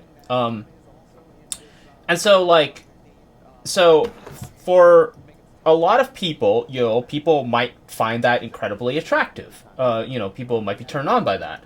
But the scene never actually intends for that to be that way. It never actually intends for it to be that way. But it cannot escape that sort of potentiality. That's a sort of, like, a sort of particular sort of scopophilic vision that it always has to contend with. And then the third one is simply that, like, we have to consider that, like, when Mulvey is talking about,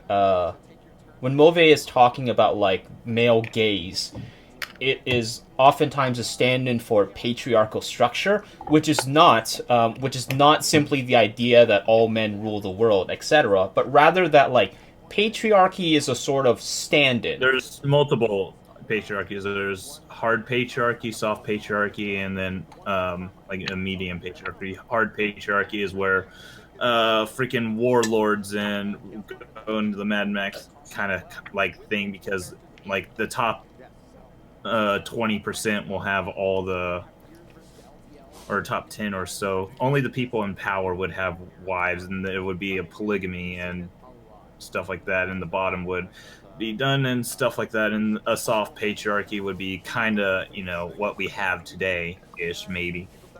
Well, in like a very loose way of defining it. Well, so in this context, it's a little bit easier or simpler to just consider patriarchy in the context of its psychoanalytic language. Because remember, Mulvey she wrote that essay in the context of psychoanalysis.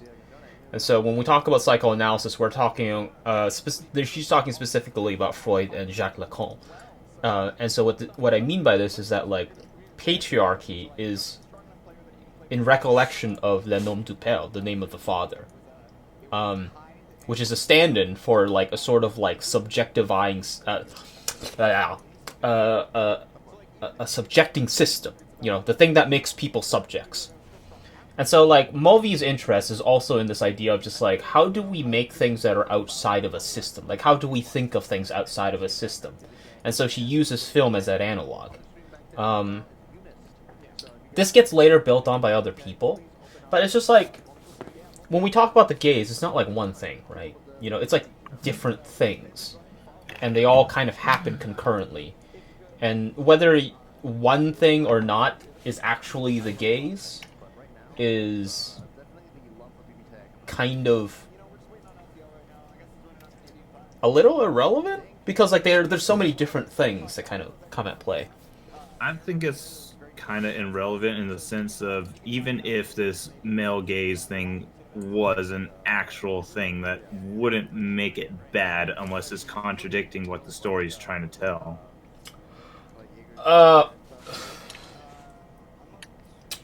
So, okay, I would also say it doesn't make the show good at the same time, unless it promotes what it's trying to tell.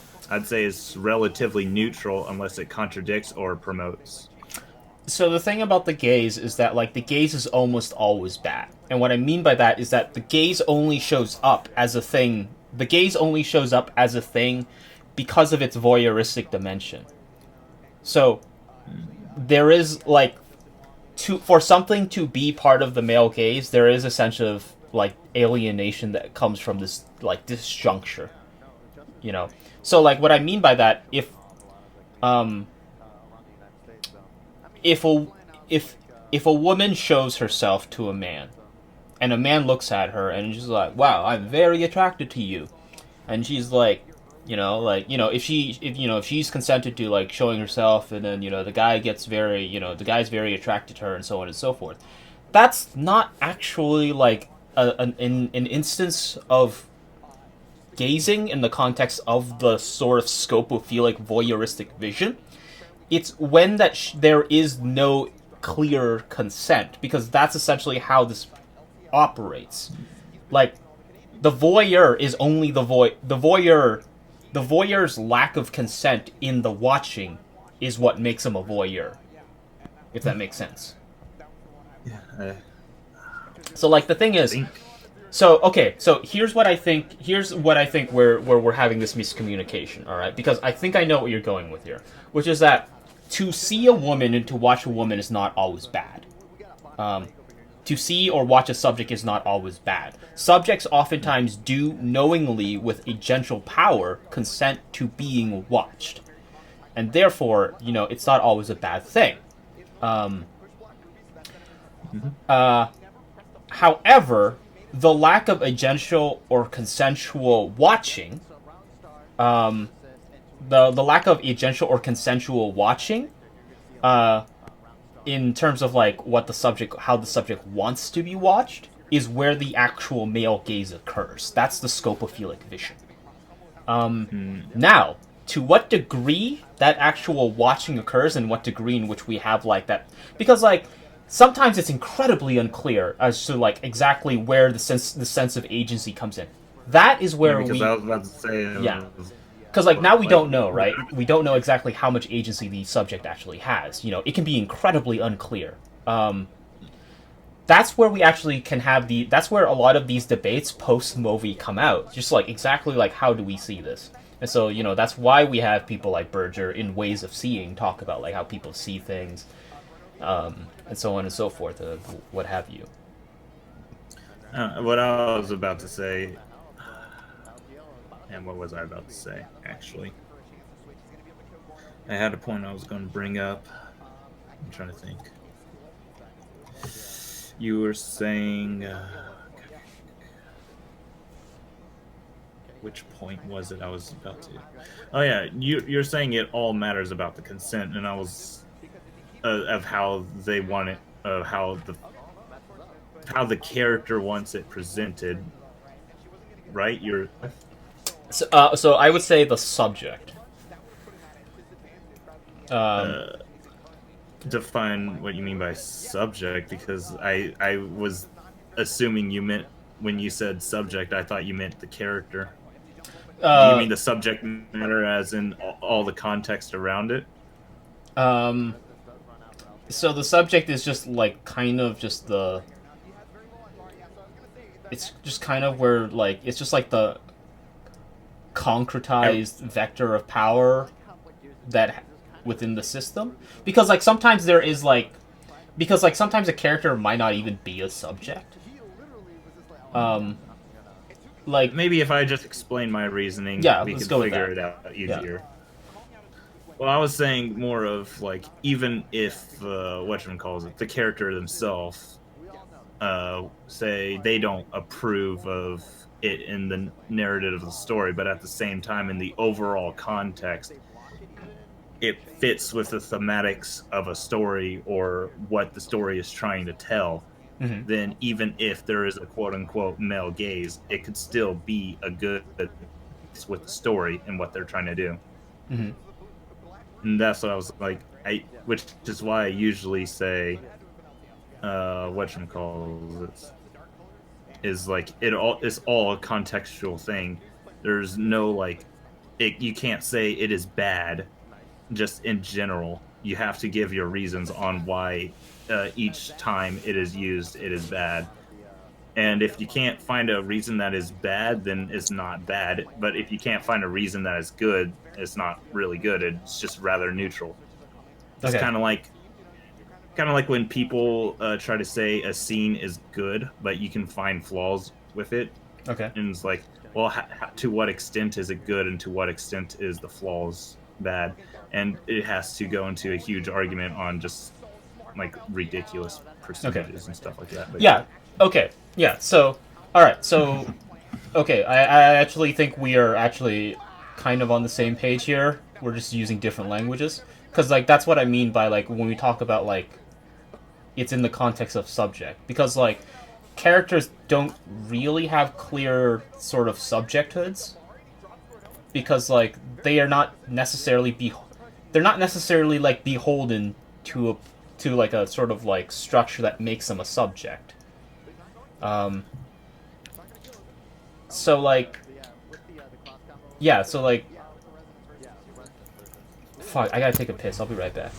Yeah, me too. I'll go as well. I need to take a piss.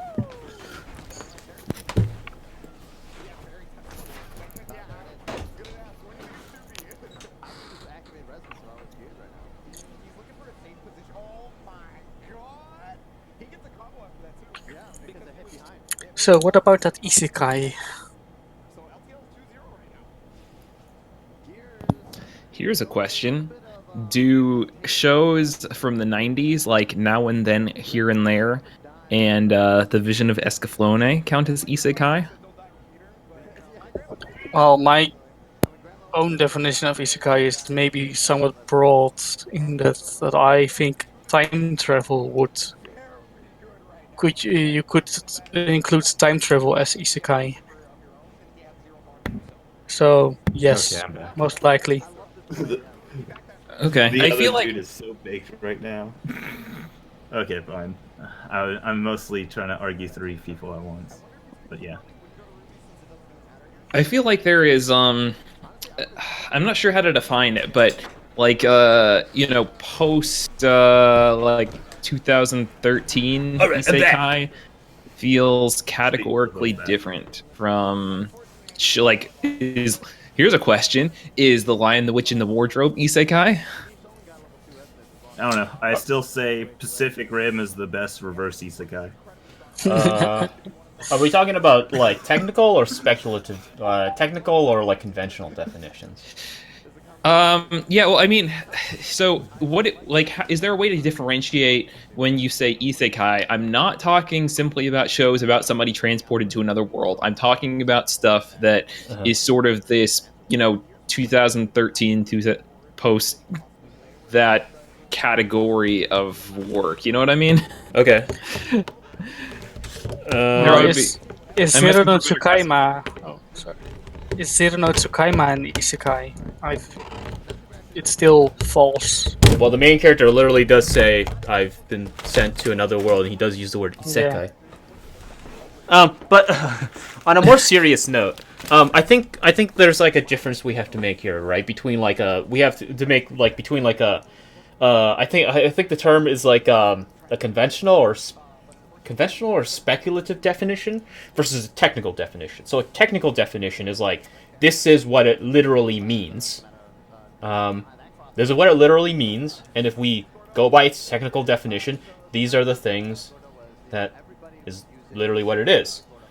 But on the other hand, we also have to consider the context in which these discussions are being made.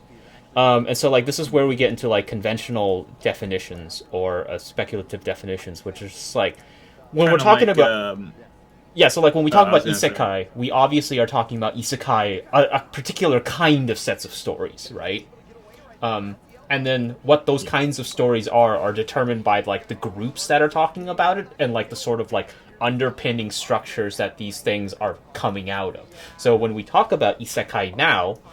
they oftentimes, when people say, like, this isekai, they're oftentimes talked about in the context of, like, not okay, and they're, the things that are being adapted into anime, and, like, they have, like, these sorts of, like, very specific kinds of, like, modes. So, I think this is, like, we get into some really, like, sort of, like, jank conversations, where people are just, like, oh, yeah, Alice in Wonderland, that's like technically isekai. I'm just like, okay, you're technically right, but like, get the fuck out of here. Yeah, that's why I say Pacific Rim's the best reverse isekai. I really like the isekai Time Machine. Doctor Who is an isekai. Technically, it's another world. BioShock's an isekai. I don't know. Well, I mean, I sometimes hate. Like, it all depends on what the context is. I can't say I hate technical correctness all the time, because sometimes you have to actually be technically correct to figure out if that is what it is. Yeah, I think it's a little hard to distinguish, like, objectively when you should use technical and when you should not use technical. I think for something like Isekai, we should probably just reject the technical definition entirely. I mean, then again, if you use the technical definition, you get certain reviews that I'm not naming any names, but where they will go and say, "Ooh, an isekai. That just means transferred to another world. Wow, I have great story writing. I am the exact same setting." Transport to another world, eh? Damn, I love Black Lagoon. Oh man, I still say that review was terrible. Well, okay, so like, I here's the mean- thing, right? Oh, sorry. What's the show about the afterworld? Is that an isekai? Hmm? Shows about characters dying and coming back. Those are isekai. Oh, you mean like where they like reincarnate, but it's like a million years into the future or something? Well, no, just Sore Demo Machi Mawateru. Okay. She dies. Yeah. You get an episode of her being in heaven. Isekai. Okay, so those are. All right. First of all right. Fucking trying to trick me here. Okay, those are I called. don't think the main story. Those are called Ikai stories, alright? They're slightly different from Isekai. Those are called Ikai stories. You can't fucking trick me, bitch. Alright. Paz like wrote the definitions on this. There's no way you could. Or Joe I didn't wrote write the definition on this. Alright. He invented isekai. These are called Ikai stories, alright? Slight difference here. That too. Fucking internet You nerds invented here, both of them. you know, like, oh, I'm gonna trip you up, bitch. I'm just like, not this time. No, I'm ready for this one. So like, okay, so like the reason why I think like rejecting a completely technical definition is useful is because like there's a lot of stories out there that feel very, very much like not okay, like isekai, but like they don't go into another world. Like there's stories where like they get they like go forward in time or they go backwards in time, and there's like, no, I use my information to like just fuck people up, and I'm just like, you know. Literally, the only thing that makes this different from like a lot of these other stories is that like he just doesn't go into another world. He's still in this world. So it kind of emphasizes like a really sort of arbitrariness of the whole like convention. And it's also really. Yeah, well, Oh, sorry. what's the difference between an isekai or a character that gains massive powers in another world versus one that gains massive power and creates his own world within the current world, where he just assumes the position of king or whatever, becomes so powerful that the world he was once in becomes his own. Yeah. You know, these are the cool discussions that we should be having. Okay, I should probably get to the comments here. Okay. Oh my god.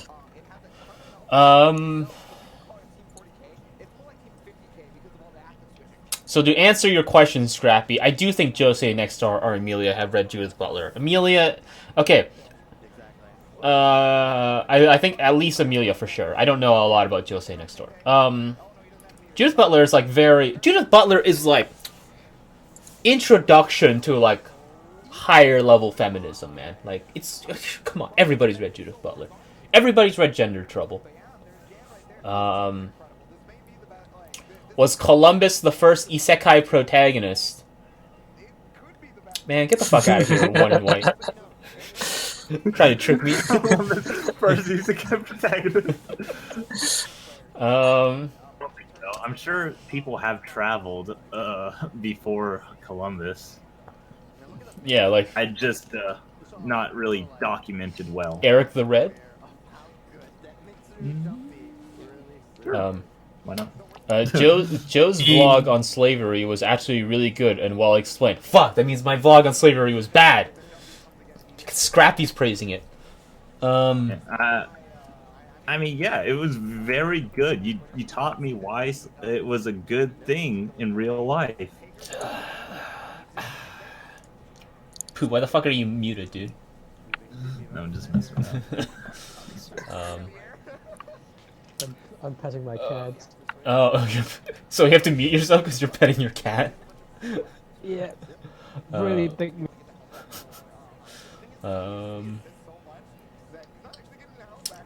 Okay. On a side note, I find it interesting that Seven Seas, which has consistently been one of the most otaku-centered manga publishers, has now at the same time become one of the most progressive. Oh, I didn't know that. That's pretty cool. Does Minky Momo count as isekai? Oh, I don't know. I don't remember Minky Momo. But I mean, once again, it falls back to that discussion on definitions.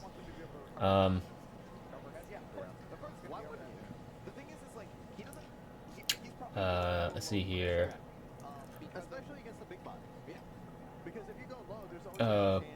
Poopity scoopity doop. Thanks, MK. That's me.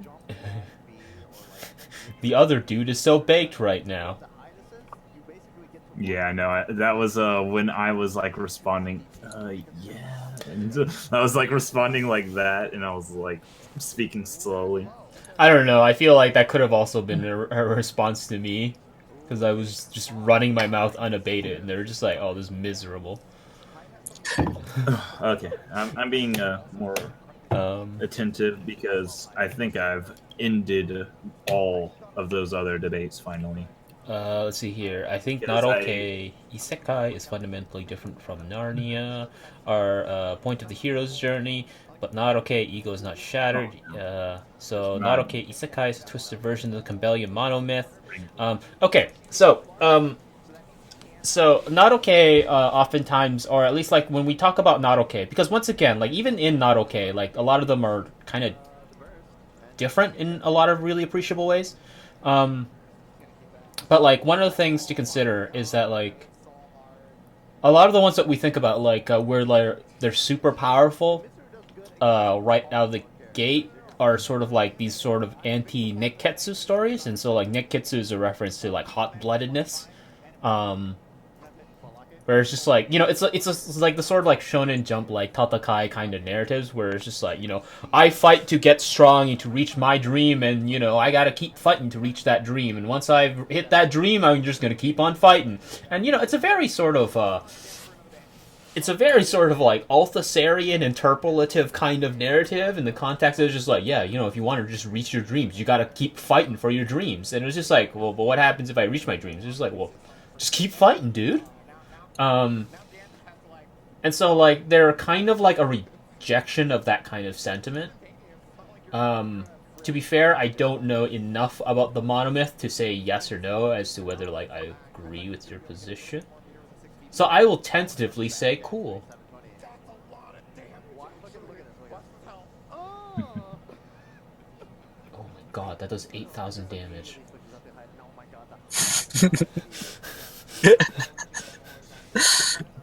So we're just watching someone's stream? No, it's the Frosty Faustings top 16, dude. Oh, okay. Top 16 BB tag, man. Cool. We're seeing Kyame versus Jan right now. Is Jan going to be able to stop Kyame? The answer is probably not.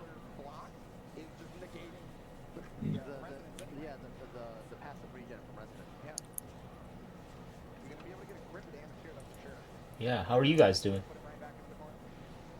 I have an overabundance of comments on my video. I almost have it a 1-to-2 ratio of my likes versus my comments. Okay. And that's on a video that has over 50,000 views. What's it about? Weird flex, but okay. I am so annoyed by the comments that I don't even know where to begin. That was a very like flexy kind of thing to say. Just, I No, have so many views on my I didn't video. mean it as a flexy thing. I meant like, Joe, how many views do you have in your I'm video? getting Oh, 3,000? Oh man, you know. I didn't mean it like a flexy thing. I meant it as in I'm getting so annoyed by these comments. It is destroying me. I'm just like I'm probably gonna step away from it because there's one part of the video where I talk like not clearly enough. Okay. And that is like almost all the comments. Oh, you're finding success, Joe. Just mumble into the mic.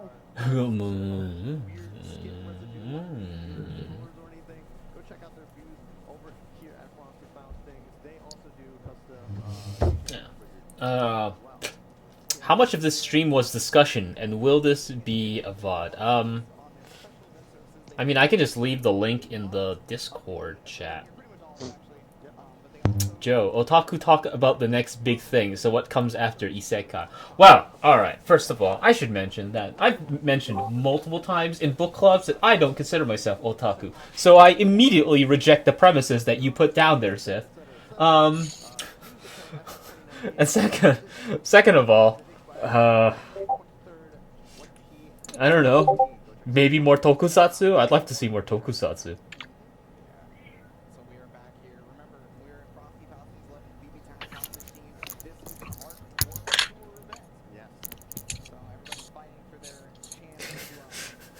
Giving me the thinking emoji.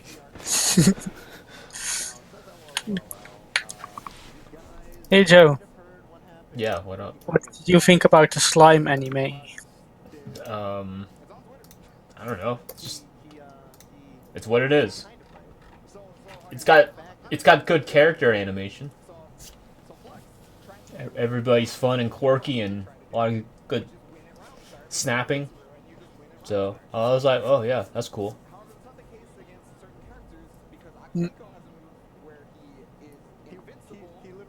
I didn't like it. Yeah, it's crazy. Like, slime operates on... Slime operates on, like, pretty much fundamentally the same sort of, like, party-building logic as, like, something like Tate no Yusha. But, man, people aren't shitting on that. Rimuru is literally just building up a party in Final Fantasy-esque fashion. And then... what do you think? Are double standards good? Huh? Are double standards good? Double standards are a pain in the ass, bro. I'm pretty much going to end that. I give up on that conversation because really arguing that double standards is good as long as you're moral. Like, I mean, it's like, I don't know, like, usually double standards is that you're not being moral, at least in some way, shape, or form.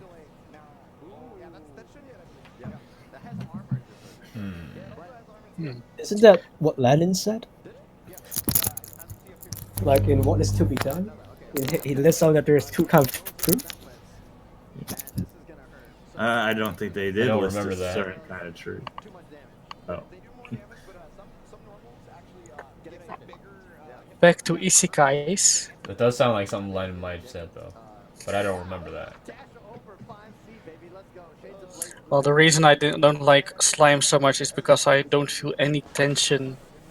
And there are plenty of other overpowered isekais where I do feel for the main character and I do feel tension, while don't in slime. Everything will be fine and everybody will be friends.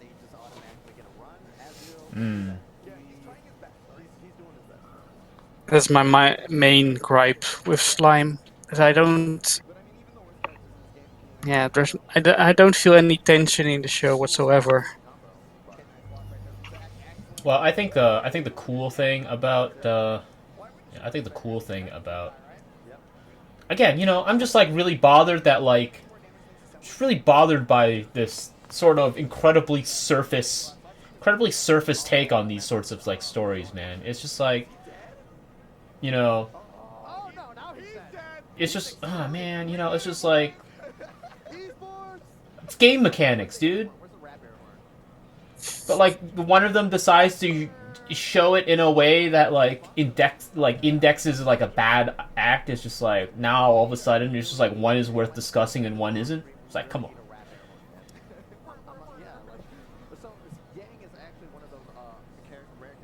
Like, is not is not the Marxist conceit that ideology operates best when it hides itself? Yeah.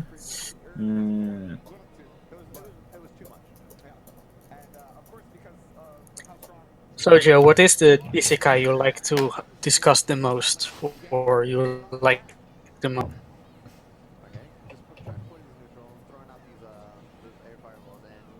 Let me get my iPad. I'm drawing a complete blank.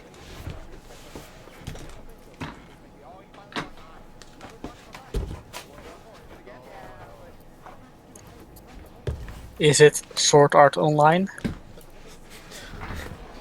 Sword Art.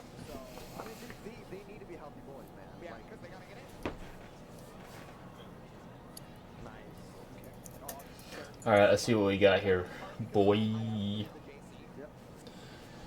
Hmm.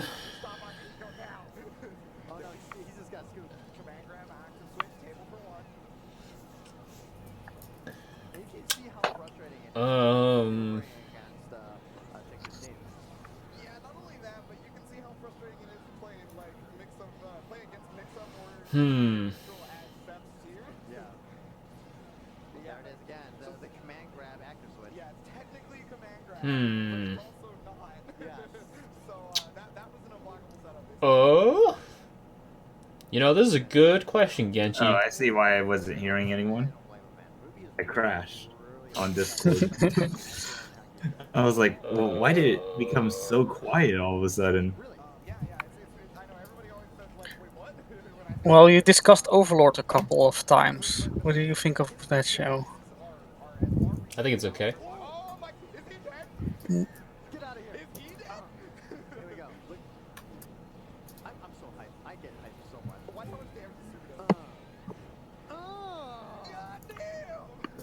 Oh, I do like Nihon Koku Shokan, just how absolutely unabashedly like gun otaku it is.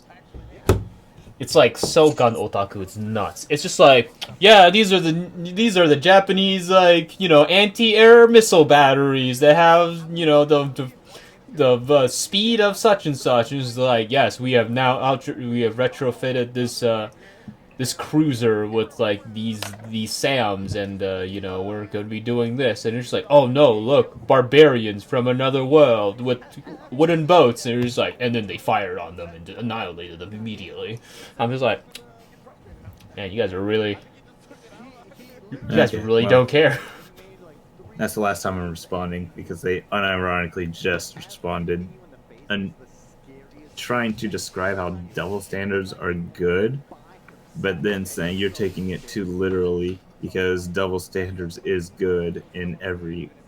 Yeah, I'm like, I'm done. Have you considered getting better audience? Yo, you want to swap? Okay. No, I don't want your audience. Are you kidding me? Wait, are you streaming this on yours? No. Okay.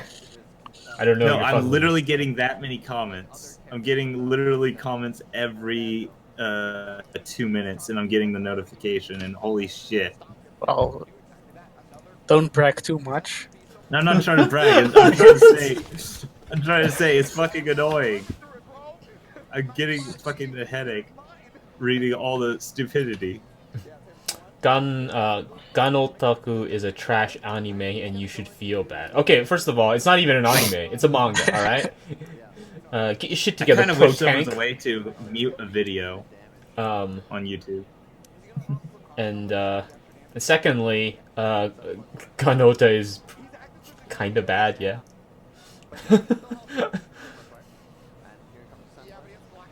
What kind of isekai is Drifters?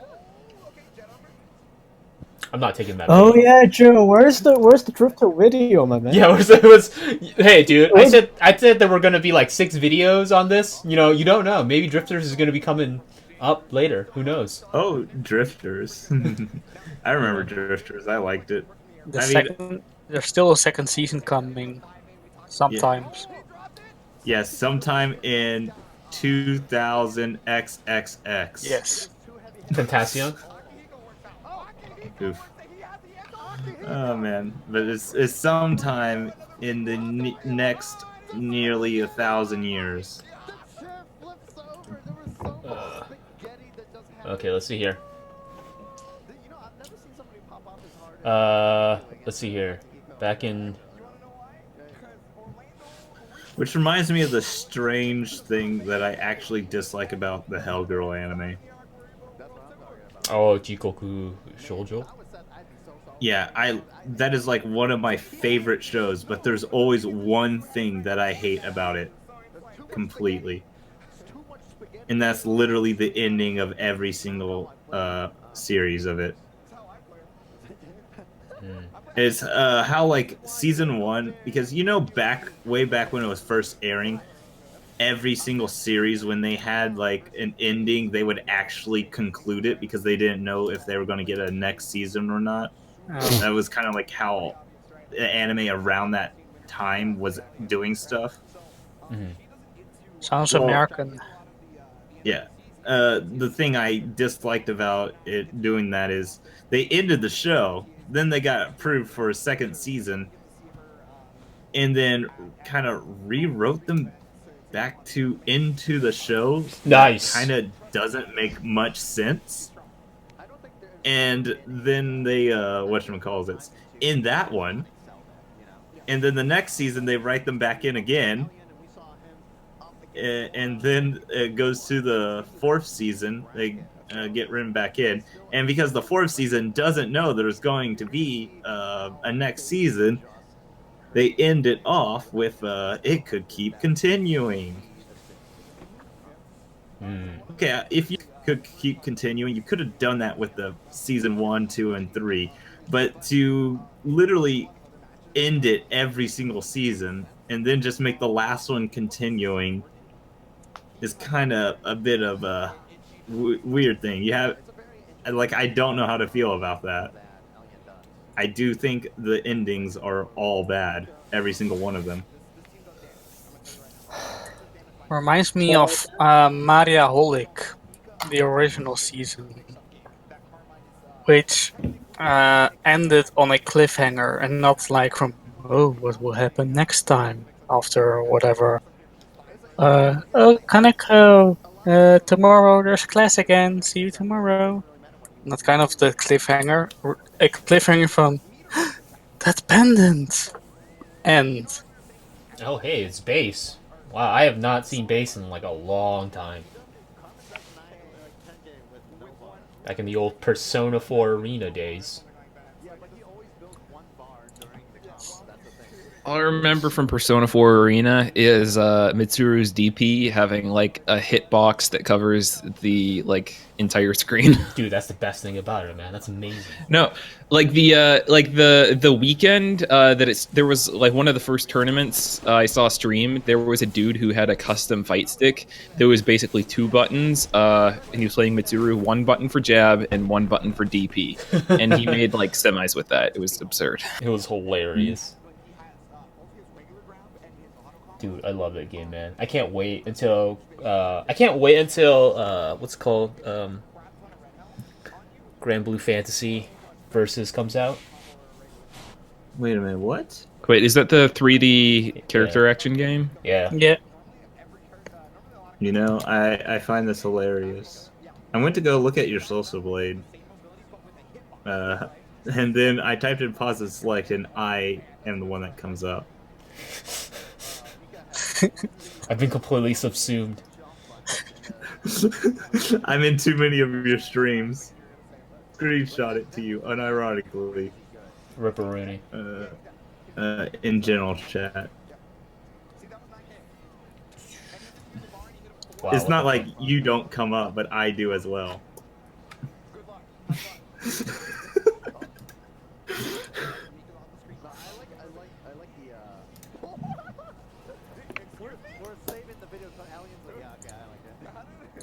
Look, Poop Man here. Mike is I guess. open. Types anyways. In this Yeah, I know. Patreon voice, in this Patreon text chat that no one is going to see on the live stream. Yeah. I don't know. I guess we are pretty similar. In what context? You make the scripts and voice it. I make the scripts and voice it, and usually have other people edit. What? Whoa. Okay. What? No, I edit my own videos. No, I'm just joking. I don't even know. How does There's this social? Oh yeah, sorry. I was gonna ask like about Social Blade. Like, how does it select what's a related channel? Because I searched for my own channel, and But their related channel section is terrible. It makes no sense. No, so the crazy thing for me is that I searched for my own channel, and then Matt Pat's channel came up, which is crazy to me because I have worked with Matt Pat on a bunch of videos before, but like I don't think I've ever gotten a link from his channel to mine or vice versa.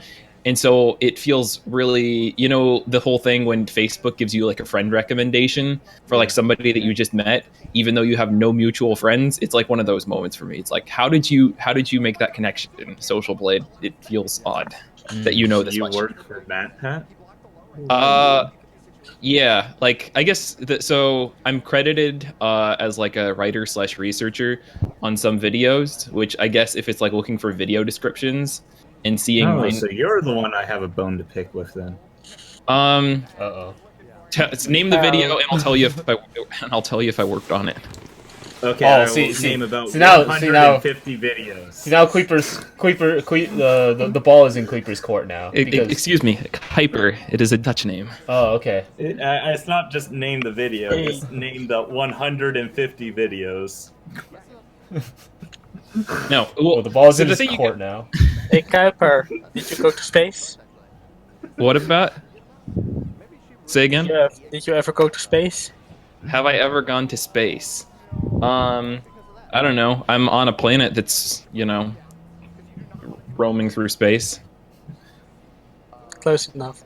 I don't know. Which videos have you been a researcher of? I think the first one that I was formally credited on is the one that was like just put out on the Film Theory channel, which is what is the Krabby Patty's missing ingredient? I haven't watched his stuff in good 3 months because I think I have enough for my 12-hour-long script. Are you doing it on why? I don't know if that's like actually. I don't know if that's actually real or you're just exaggerating. Okay. Nah, I mean, my first attempt, I made it a 3-hour video, and then I wasn't proud of it, and I scrapped it. So I have to go. All right, see you again. It was completely to another world of D&D. I made it completely 100%, and then I looked at it. I edited it all, and once I watched it, and I was like, you know what? I'm not proud of this. It took me about 7 months to make that video, and then I scrapped it. Okay. And I'm working on a different thing. So my take on Matt Pat is that I feel like he is like Mr. Wizard or like Bill Nye for Gen Zers in a lot of ways, in the sense that like it is sort of edutainment, but not every single one of his videos falls into that category. But the ones that I like working on are the edutainment kind of ones, like. Like, how many have you worked on? Like 30-ish at this point, I think. How long have you been working with him? Since like around the end of 2017, I think. Okay. So I think like the first couple ones that I worked on were like so if the Chaos Emeralds in Sonic games aren't actually, oh my god, that one. If they aren't actually emeralds, what are they? Which is sort of just a it's not really about Sonic canon in my mind. It's just sort of a gemology 101. And then like another one, one of the first, actually I think like the first one I ever submitted was about Gardevoir forming black holes. So. Oh yeah. Yeah. That one. That I don't know. I mean, that one I'm iffy on whether I want to say that's good or bad. Just because of literally that description makes no goddamn sense. What description makes no sense? Gardevoir is not affected by gravity. Oh yeah, it's I think that it makes no goddamn sense, and it doesn't even align with what it shows inside the show and inside the game.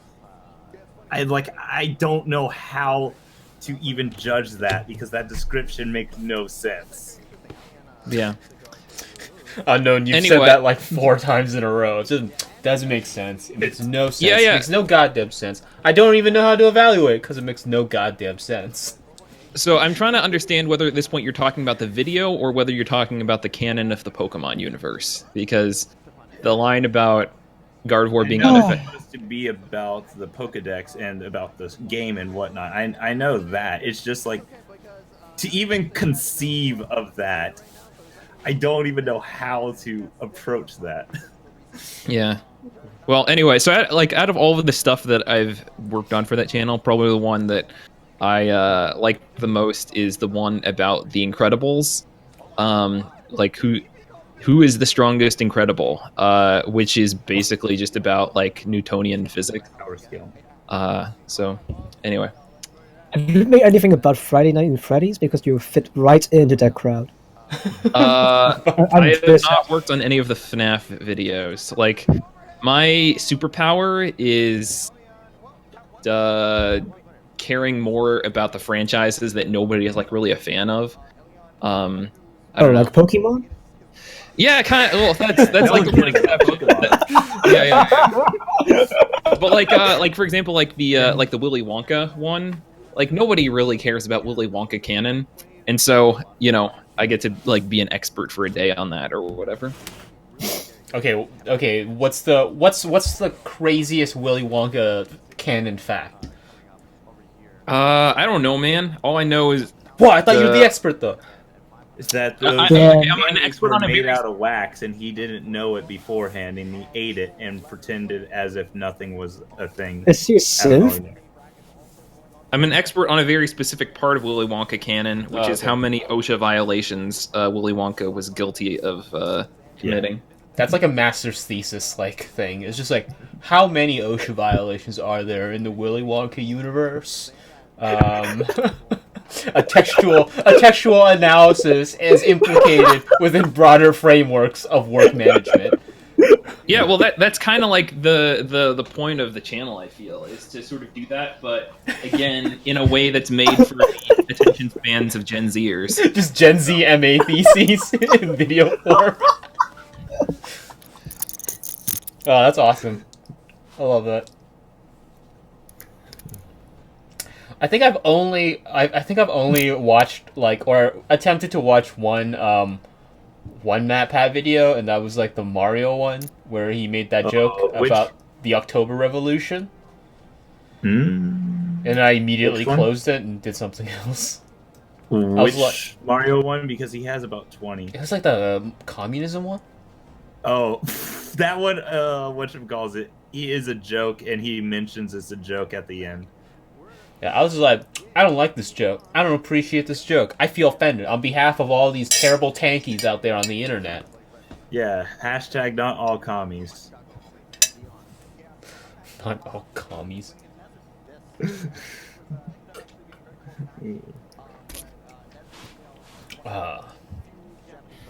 Okay, so the misanthropic one says, "A nibus." I'll be back in a second. Instantly demonetized. Instantly demonetized. Like, I end up showing this anyways because it's just like all streamed. It's just like not all cummies.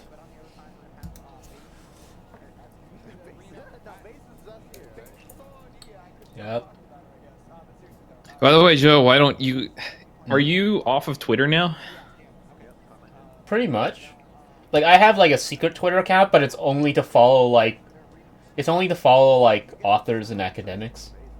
Okay, because I was gonna say I remember like looking through some of your old video descriptions, and all of your old Twitter links are broken. Yeah. Like not even oh, this account's tweets are protected. It's just nope, nothing here. Yeah, I'll get to that eventually. I think the fundamental thing that like people always have to remember is that like I'm monumentally bad at maintaining this YouTube channel.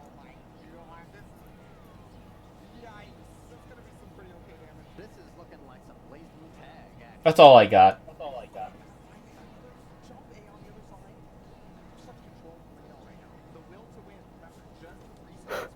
I was gonna say you could always like to prevent, because the thing is you still have like that URL that's linked in your video descriptions, and I'm half tempted to just create an account with that URL that you orphaned, and saying like, hey guys, here's a link to the pause and select thing, because like that's what I do every time I orphan a Twitter URL, is I don't just like leave it there for some rando to claim.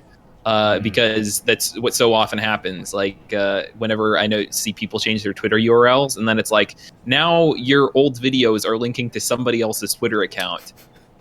So it's just like they're gonna go and they're gonna be like, man, I just joined the Temple of the Solar Order, and it's pretty cool. Hashtag suicide.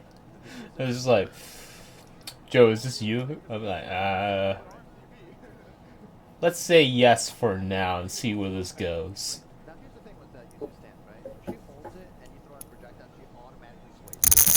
Joe, I guess to bring things vaguely back to the topic of Isekai, are you familiar with? Yeah. Well, I was gonna ask about like, are you familiar with Lit RPG? Do you have any thoughts on that? Lit RPG. Lit RPG.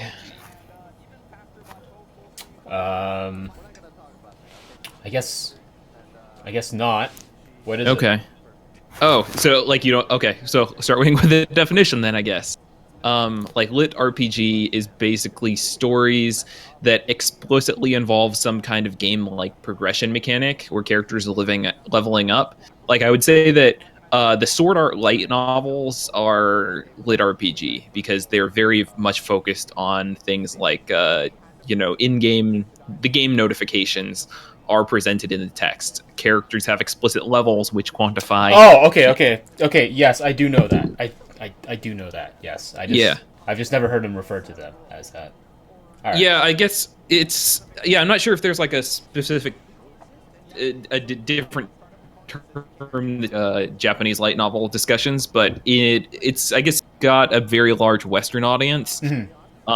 Of people who are sort of just doing their web novels on like Royal Road and sites like that, and I don't know, it's kind of interesting to observe like the Venn diagram between Lit RPG and Isekai, because it's not a perfect one-to-one overlap, because you have some people who are just like, and then I logged out of the game and went to school, but then you have some stories that are like, this is what happened to me after I died and got reincarnated as a level 1 elf or whatever. Well, a lot of like Not-Okay are pretty much like that. They're very like interfacial things where it's just like, and then he does this, and then I do this, and it does this much damage, and then I use this spell, and so on and so forth. Yeah. Well, there's also an interesting overlap between that and, I guess, what you might call, like, fans of rational fiction as a genre. I'm not sure if that's another more Western-y kind of thing. But, like, probably the most popular example it is this, there's this Harry Potter fanfic called Harry Potter and the Methods of Rationality. Yeah. Yeah.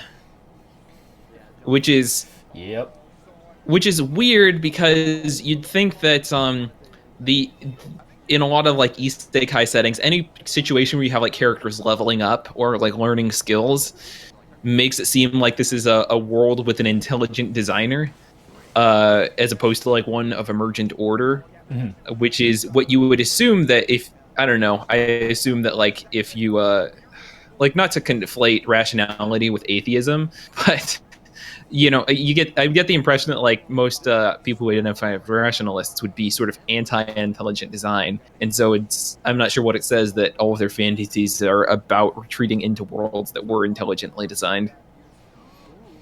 Yeah, it actually kind of reminds me of Mackenzie Wark's discussion of like gamers as people who return to the like Plato's cave, but like it's been reappropriated as game space. All right, I'm back. Did y'all shift the conversation to something else, or are we still talking about MatPat? We're talking about gamers. We're talking about what makes a true gamer girl. The sweat. Gamer girl sweat, you know? It's just oh god. It's just like this woman on the Twitch stream or something. She's like playing video games. She's like really good at it. But people are just like, no, you're not a true gamer. But then like you have this other woman who's just like doing absolutely nothing, and she's just like, yeah, I just drank some Mountain Dew Baja Blast today. And just like, damn, this is a real gamer girl. Oh damn, that's Belle Daphne. Sorry, I'm just like looking at the stream and see it like some guy just picked up his DualShock 4 and it's like, what is this? Hell yeah, dude. Yeah, that was the thing that always blew me away in like air dash. I'm not sure what you call them category, like air dash fighters. Yeah, air dashers. Yeah. I guess less Marvel though. Like I'd never observed this for Marvel, but like your I guess anime fighters, like way more pad players than I have seen in any other fight. I mean, apart from like Smash, obviously. Like, yo, people really like those DualShocks for some reason.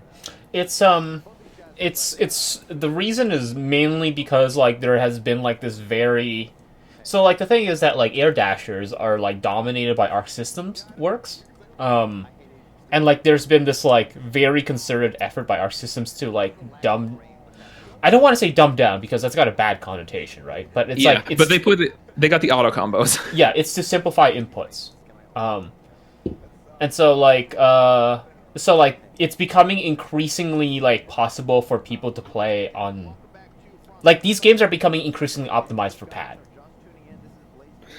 That is interesting. Yeah. Oh yeah, family games. Well, the whole idea, right, is to get people who are not into fighting games to like get into it, because like people who are not into fighting games, they're not gonna drop like $80 on a stick just so they can consistently do like Z motions.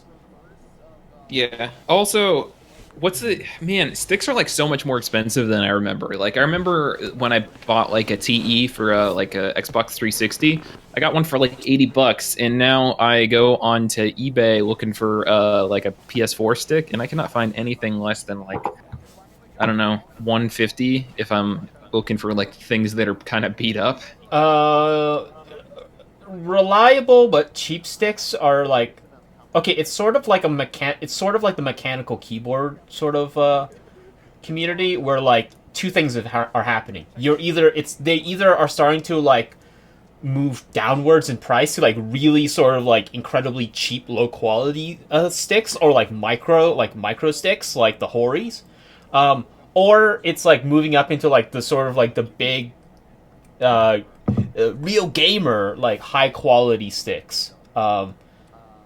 And so, like, there's not really, like, a middle ground anymore. It's kind of like mechanical keyboards, right? You got, like, the really low-quality, really cheap ones, like the Aki, you got, like, the Aki keys, and then, like, a lot of the Kale switches. And then you got, like, the higher ones, which are just, like, yeah, you know, this mechanical keyboard is made out of wood, and so on and so forth. It's just like, okay. Yeah. I should... Yeah. If I still had all of my old, like, buttons and stick and stuff, I would just probably buy a PS4 PCB and like slap something together. But I totally destroyed several fight sticks during my last year of undergrad for my senior project, which was making basically an accessible keyboard project. And it's like, oh man, all of this money that I spent on dumb gamer hardware is now paying off. Let's see here. Mike says, just get a fucking drone and swap the buttons. Pads are good if you claw grip your buttons. Fighting Commander by Mad Cats is Fight Commander by Mad Cats is a good fight pad. Wait, isn't the Fight Commander made by Hori? Because I have a Fight Commander.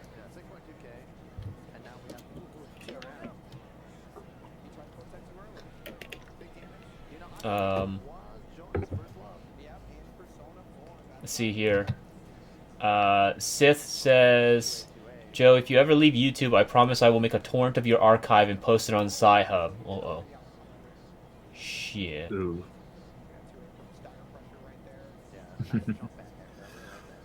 I mean, like, I think if I'm going to delete my YouTube channel, right, it's just gonna disappear into the night, out of nowhere. Yeah. I'm gonna call the cops on you. Everyone says you have. I've already told you. Because that's this. criminal Everyone fraud. admits That's criminal Joe, fraud. I've already told you. Don't worry, Poop. I will delete it before the next Patreon monthly charge rolls over. Don't worry.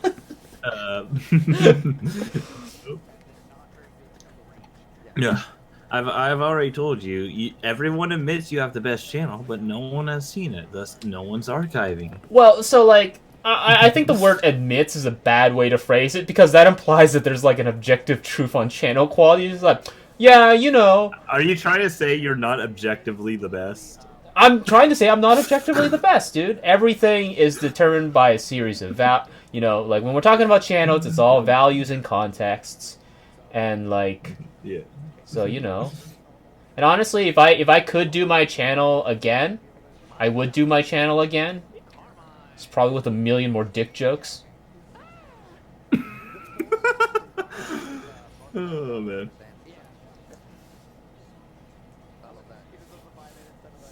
Let's see here. Mike says, you don't think I have an archive of all of your fuck-up show? You can't protect yourself. I mean, I have an archive of one thing of you. It's on my channel, the pause and select deleted scenes video. Where we introduce you and you just belch. Oh, and it goes into a conversation of you answering every question by belching. Oh god. Yeah, you know, that was a hilarious stream. If I could remake my channel, I would totally... If I could go back and remake it, I would totally just remake it, but just make it like 1 million times dumber. Which, you know, to some people, that might be a surprise, because it's already kind of dumb. But... No, 1 million times dumber. That would just put it at the average YouTuber. I'd get a 720p webcam. I'd be like, hey guys, how's it going? What up? It's me, Captain Anime. Yeah, that's right. I'll be like, hey, it's me, Captain Anime. You guys, don't forget to do your daily dab routine. Yeah. No, anime theorist. That's the one. Yeah, anime theorist, dude. It's just like, what really happened? You mean do a review? Well, okay, so not like duo, right? You know, it's just like, you know, what really happens in I don't know, fucking Lane Zero experiment. Yeah. Is Kaiba just Marxist propaganda? Let's peep this out. Oh, that reminds me. I have a... No, it's Kirolo Gunso, part of nationalist propaganda. Yeah. Anytime someone Did Kirolo Gunso start Cool Japan? Anytime someone says propaganda, it just reminds me of my script that I keep putting off, but and never voicing, called "A Place Further Than the Universe is Flat Earther Propaganda." I actually have a script showing why A Place Further Than the Universe promotes flat earther ideals. Hell yeah. Yeah, there you go. It's just like, uh-oh. I keep putting it off, though. I need to get to it. Azuma quoted me. He did quote me saying, I haven't heard this yet, but I'm interested. And I'm just like, hey, Azuma, let's try and make something happen.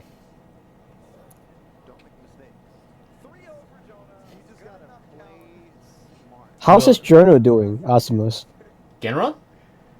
Yeah. It's still doing fine.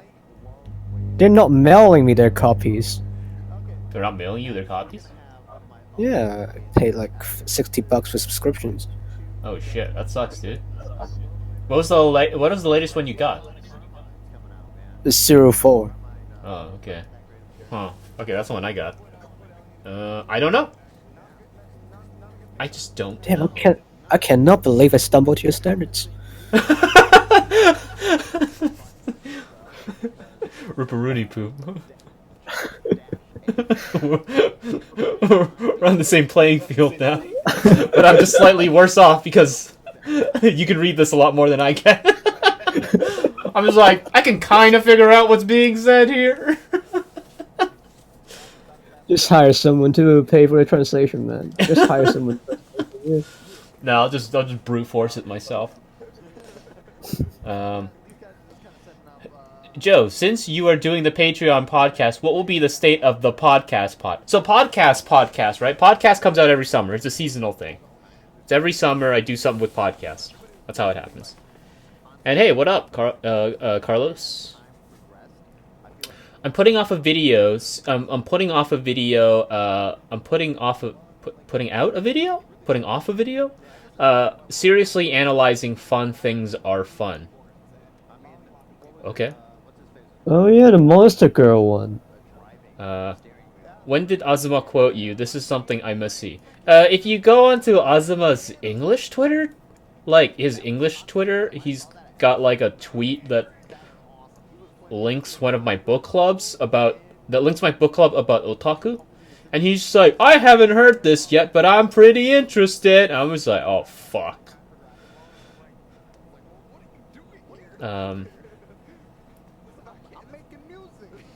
I haven't seen any arguments around a place further than the universe being very nationalistic, except my own.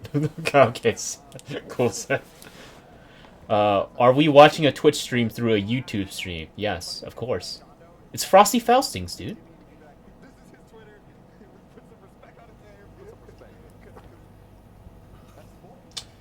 You're saying that like most of the people watching the live stream are going to know what you're talking about. It's Frosty Faustings. It's BB Tag. Everyone knows what Joe's anime fighting about. Games. Joe's the most coherent person ever. Does that mean Ruby is an anime now? I mean, I use it as my reaction gifs all the time, so... Look, I've said this before, and I'll say it again, and I'm not going to stop saying this, but, when it comes to anime fighters in the AniTube community, I will fuck up anyone. And I welcome all challengers. Really? Huh? In what? BB Tag. Specifically in this game? BB Tag, yeah. Does Skullgirls count as an anime fighter that I can challenge you to? No, it's just BB Tag. Oh my god. Joe, fuck you, 100% orange. You know, I am essentially capitalism. I create the conditions of my own victory. You know? And when people lose, they don't blame the system of that crops up their loss. They internalize it. Therefore, I always win. Oof. I don't know. Let's bring up Naruto Revolutions. I'll fight you in that. Can only be a BB Tech. You know. No. I mean, how about in debates? Look. You gotta look at it this way. Dude. You know, you don't go to Samuel Huntington and then say, I want you to think outside of your incredibly reductivist framework of these quasi-nation-state political civilizations that thus ends up delegitimizing the state of Palestine. No. You know, you just say... I'd say that every weekend. You just say, yes, Professor Huntington, as you are probably spinning in your grave right now. We do live in a world where there is a clash of civilizations. And there is no other possible interpretation whatsoever of these large interstate apparatuses. No, not at all. You know, in reference to Francis Fukuyama, we are in the end of history, you know? And anything that falls outside the purview of history is just simply a reinforcing bifurcation of history that has already reached its end. You know? That's what it is. That's all it is. But for fighting games. For anime fighting games. I don't know. I think we should just open the debates to everyone. You know, just have anime debates. You know. Yeah, Why, I will. I will debate people on anything. All right. But you will also have to fight me in BB tag at the exact same time while you do it. All right. And if you lose in BB tag, that also counts as you losing the debate. God damn it! I was about to say, like, sure, I'll just play very shittily and win the debate. It's like you just throw out your first proposition. I just don't say anything the entire time. I'm like, all right, I won the match. Therefore, I have the superior intellect. Might makes right. I don't know. I mean, I think I can definitively prove that traps are more straight than females. Well, you know what? Fight me in BB tag, and we'll determine who's actually right. This is how it happens, dude. This is capitalism.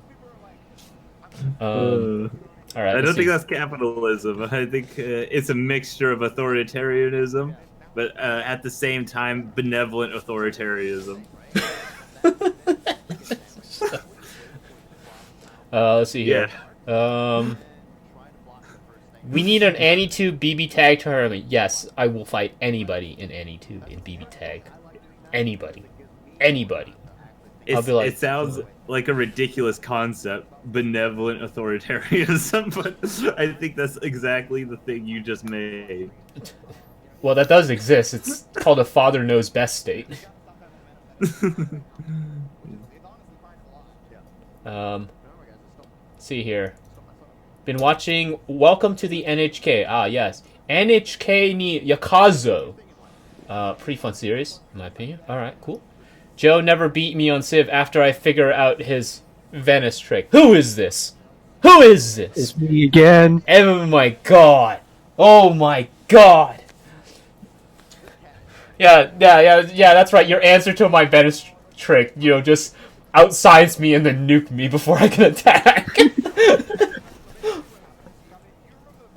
It's like, oh no. Crossbowman spam every day. Crossbowman spam. It even beats Zulu. It's ridiculous. It's like, how is this happening? How could this work? So many impies. To me? It's just I like made my mistake. That really was like Jared Diamond's Guns, Germs, and Steel, but in a Civ game. I mean, speaking of how could this happen to me, rest in peace, Roger Smith, 2006. Okay. When is your let's see here. Is one of your videos going to be about polyamory and isekai like smartphone? Maybe, I don't know. It depends on like what Damien and I are going to talk about, because we are going to talk about like women in isekai in one of the videos, because like women have a very like odd and interesting role in a lot of isekai because of like just how male dominated a lot of these stories are. So I don't know. I don't know. Should be? Are you fucking kidding me, dude? Let's see here. I personally don't buy into the end of history. Ideology hasn't disappeared from the world. Yeah, Fukuyama doesn't even buy into the end of history anymore. Like, his article was essentially just like a provocateurs article, you know? It's just like, yeah, you know, like, Western liberalism won. Communism's over. We did it. End of history, dudes. Now, he was just... What? What do you mean? Does he mean, like, nothing's gonna change anymore? No, he's talking about like the idea of just like this like battle of just like these grand narratives, like Western liberalism has won out and there's nothing to challenge it. No, I highly disagree with this. Yes. Well, yeah. So like a lot of people very rightly got on his case for that, and he's just like, oh, dude, dog, it was just a prank, man. Come on. Poop can back me up, but this is literally what he did.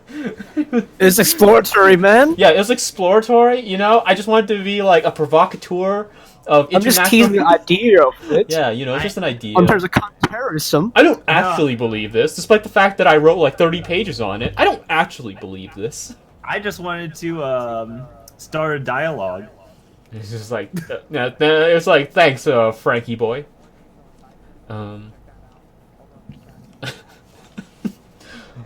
Yeah, yo, drop everything. Answer the cultural Marxism question. This is funny. Let's see. Drop everything. Answer the cultural Marxism question. I love that. This is. I was only pretending to be retarded. This is so Philistine. You have to face it. It's blinding me like a sun. Let's see here. Okay, well, first off, okay, let's go through the questions first. Okay. Let's see here. I just came here, so you might have answered. When do you think you will upload the next part of the Isekai? I'm gonna try. Okay, so the next time I'm recording with Damien is like next week, and it usually takes me about like 2 weeks to edit a video because I'm doing other things as well. And I'm also a very slow editor, so like I would say my hope is like the beginning of next month. My hope is not like 2 months like last time. Also, where is the Frenchie? Damien? Pretty sure he's doing other things right now. Wrong button.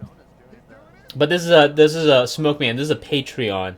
This is a Patreon hangout for patrons, because I promised patrons that I would do like a hangout thing for some. Yeah, he promises that if you pay him money, he'll be your friend for a good couple. No, I did not promise that. That's not in the agreement. All right, let's be clear here. Where's my money, Joe? I did not promise. Where's my money? Where's my money, Joe? Where's my money? I do not promise friendship. Okay. Yeah, he promises only a couple hours every like month or two. Which At means best, the stream. At best, oh okay. Man. At best, if you're down on your luck, I will let you stay in my attic for like one night. Oh, is this like paying for companionship? That's like male prostitute stuff. I mean, no, I'm a YouTuber. Joshi Kote. JK. Hello, JK. I don't see anything wrong with paying rent with your body. I don't see anything wrong with that. Huh? Well, we already do pay rent with our body. It's called labor. Oof. Yeah, that's what labor is, you know? Okay, let me see here. What do we got? Your cultural Marxism, that's the question, man. Oh, fuck. Okay, yeah. What do you think of the term cultural Marxism? Well, legalized prostitution. I have read... You gotta answer it with a Jordan Peterson voice. Okay. Okay. Jordan Peterson voice. Cultural Marxism. Oh, fuck. What is his voice like again? You know, just punch yourself in the balls. You know, I've been on an all meat diet recently, and fuck. Okay, goddamn. I don't know. I liked Adorno and Horkheimer's The Culture Industry, and I thought Negative Dialectics was pretty cool. That's all I got. But what about Benjamin Franklin? Huh? Or let me. You mean Walter Benjamin? It's like Benjamin Franklin. It's just like what? Yeah, Benjamin Franklin was talking about the cultural Marxists. It's like, yes, we have to stop taxation without representation and cultural Marxism. I don't know. You need a reference when Ben Franklin was talking about Trump, because everything comes back to Trump. What is this? Somebody is I don't know. Static. Oh, okay, there we go. Uh, Yeah, whose static is that? What the hell? let's see here. Oh my god. I think it's me. I'll be right back. I'm gonna get some. I gotta get my laundry. I'll be right back. Okay. Be back 5 minutes.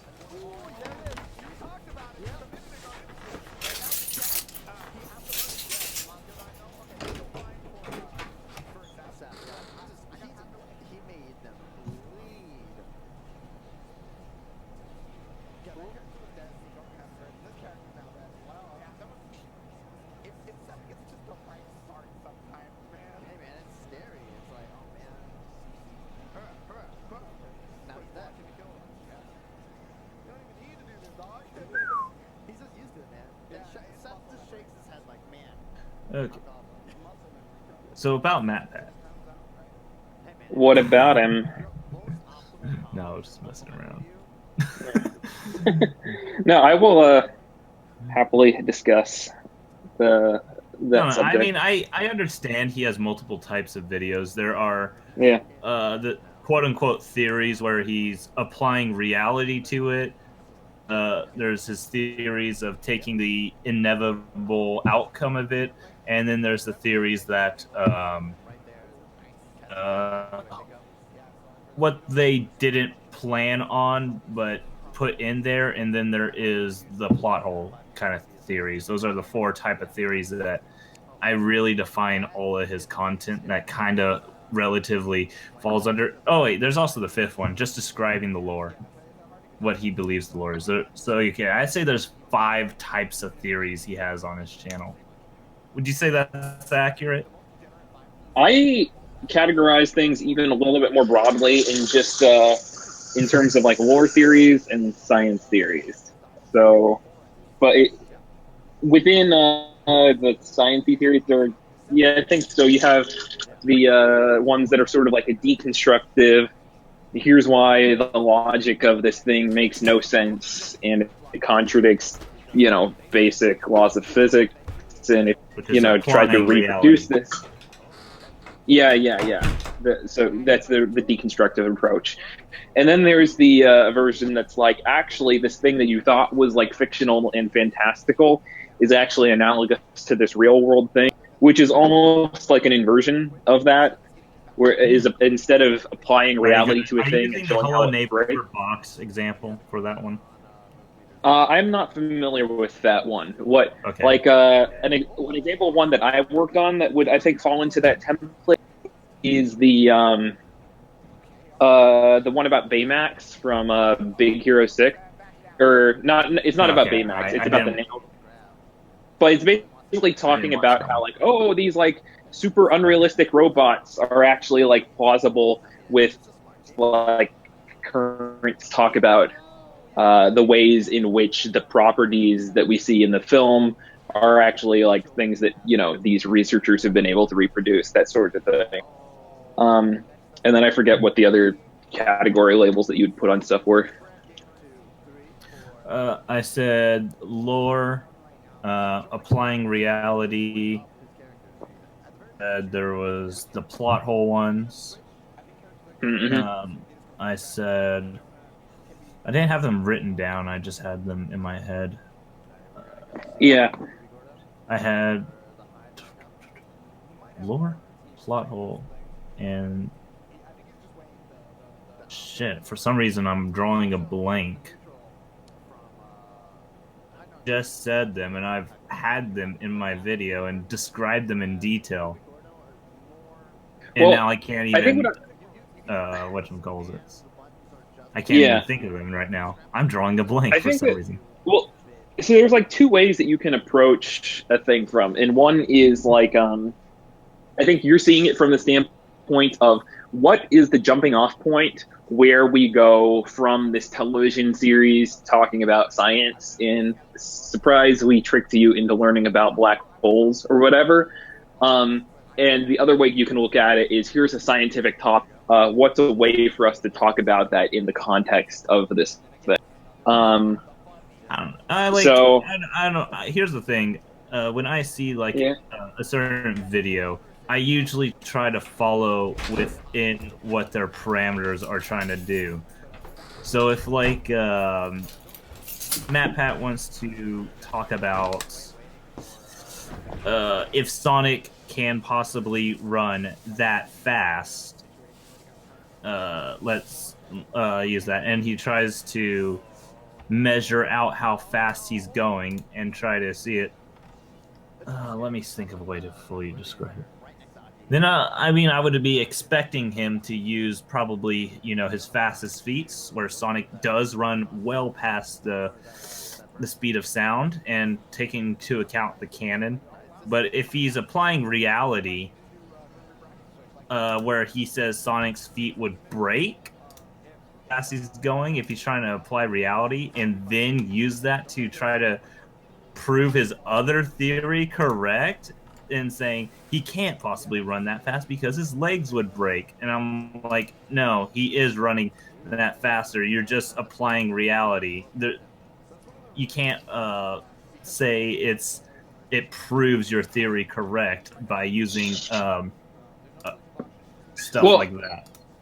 Yeah. So here's the thing: is like if you're looking for him to like make conclusive statements about what's possible in the lore, then you're going to be really disappointed, because by the very nature of what the show is intended to do, it's like, look, lore doesn't square with reality, and that's the criteria that we're going to apply, because it's more interesting to talk about science. So, like, for example, like the Incredibles video is like the premise of that video is like, which of these 4 characters is the strongest?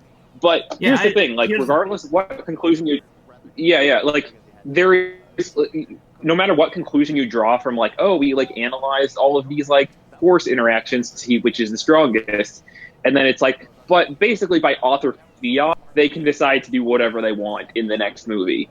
And so what was the point of even talking about which is the strongest? And it's not to identify which is the strongest, it's to talk about Newtonian physics in a way that's interesting to people who like movies, Yeah, I mean, here's the thing. I don't mind you doing that. It's just when you try to say that inside the lore itself, which he did make that claim inside his Sonic video, that inside the lore itself, he can't be running that fast because he physically can't do that. And I was like, no, it's clear that Sonic's legs are whatchamacallit. I don't mind if you apply reality. That's not my issue. But when you try to say he isn't actually going that fast and saying you are overriding the author, that is kind of an issue. Because obviously Sonic's legs would be much stronger. That's the equivalent of saying Goku isn't actually punching so hard that he's destroying planets, even though objectively he is. What kind of fresh hell have I returned to? We're talking about applying, deconstructing stuff in a way that contradicts canon. I and see. I don't know. I guess it's I think that I don't my think personal it's view bad of it is I don't think it's bad in every single situation. I actually liked some videos that he does apply reality, but when he tries to make the overall statement about say if Goku was punched and destroyed a planet, he would say that's impossible because his arm would break and everything like that. Thus, he never actually did it inside the show. I was like, no, he did do it inside the show. That is 100% verifiable that he did it. It's just unrealistic. And well, that's I think the that problem I have with some of his videos. Sure, and I'm not sure if I can go to bat for what you're talking about, because I have not actually seen that particular Sonic video. I did not work on it, but so I'm not even sure if what I'm about to say addresses what you're talking about. But I think that there is this element of, let me introduce you to my own version of canon. If you've accepted the premise that this doesn't work, then we can extrapolate sort of this alternate Sonic universe which does obey the laws of reality. And from that point forward, this is what I'm talking about. Because obviously, the creators can decide whatever they want to decide as canon based on author fiat. That's I was also how that saying works. more of because the way Matt Pat also described that Sonic never ran X amount of speed is by using some of his slowest beats, and there is a lot of other times that he clearly goes way faster than the speed of sound. It's like it's actually crazy to think he hasn't gone that fast. As like other feats where he has broken the sound barrier, and then other feats where he freaking destroys everything by running that fast. All right, I'm gonna be in the voice chat. I'm going to be in the voice chat in 1,000 plateaus so more people can join. So if you guys are in the Discord channel, the open Discord channel, you can now join the stream and you can now listen in real time to this Sonic discussion. In real time.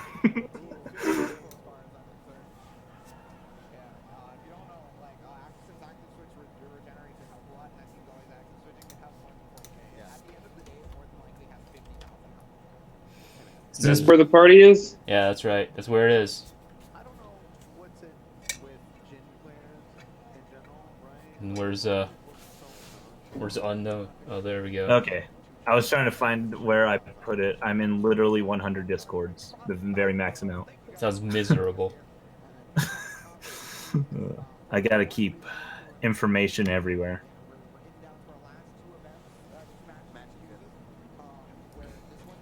Anyhow, unknown, you were saying about Sonic and something?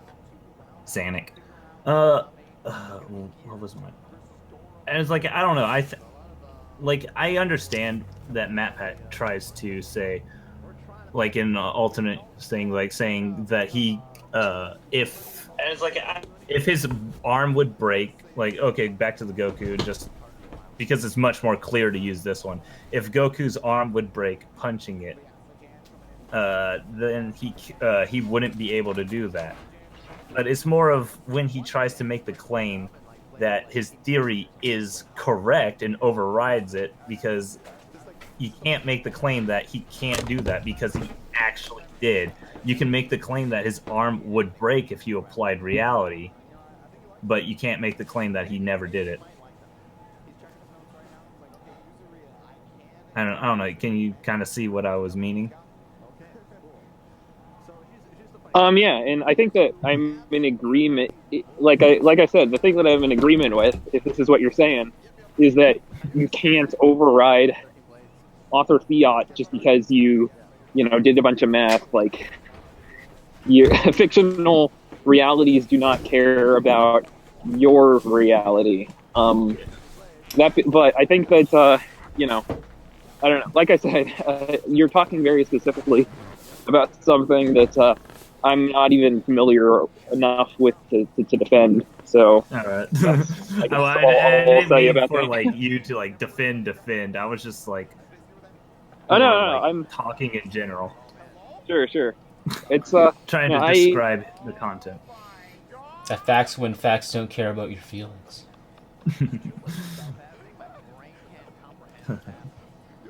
My reality doesn't care about your reality. Yeah.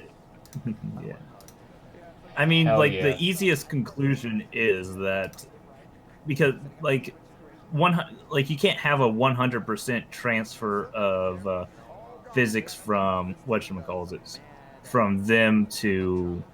from our world to their world, for it to be truthfully like for Goku to blow up the world. Of course, his bones would have to be like millions upon probably billions times stronger than what they normally are, and that's usually what you assume is true because he actually did it.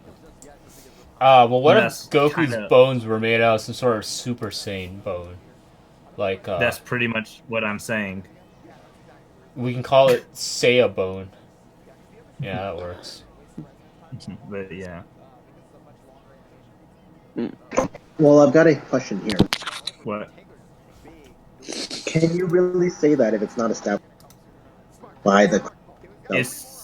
You can say it by whatchamacallit, deductive reasoning because of more of if you lifted something that is 2 trillion pounds, then obviously your bones are strong enough to withstand those 2 trillion pounds.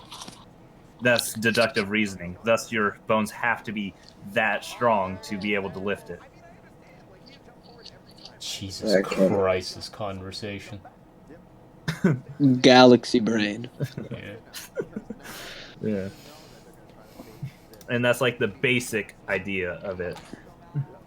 I don't mind them applying reality and to make a theory, but it's just when it contradicts everything. Yeah, that's. Yeah, I'm sure you probably get it by now. Mm-hmm.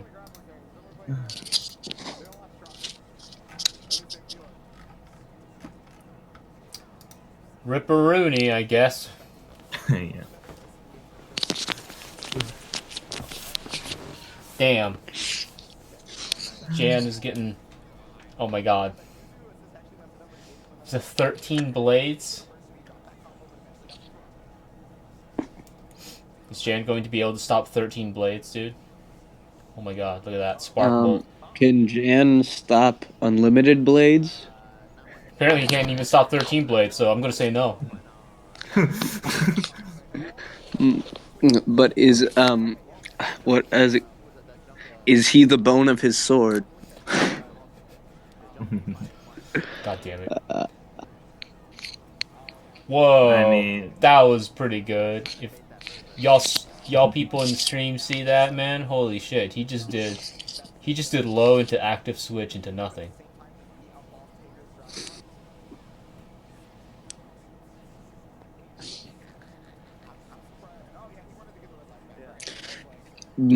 Is steal his body and fire his blood? God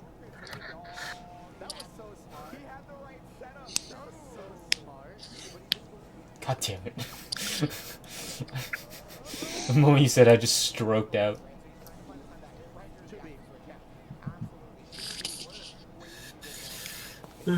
I love Fate. Fate's probably... I'd say Fate is actually probably the most interesting series in all of fiction. Wow, that's a pretty big statement you're making. But just to hear all these memes all the time, I don't know, it kind of grades on me.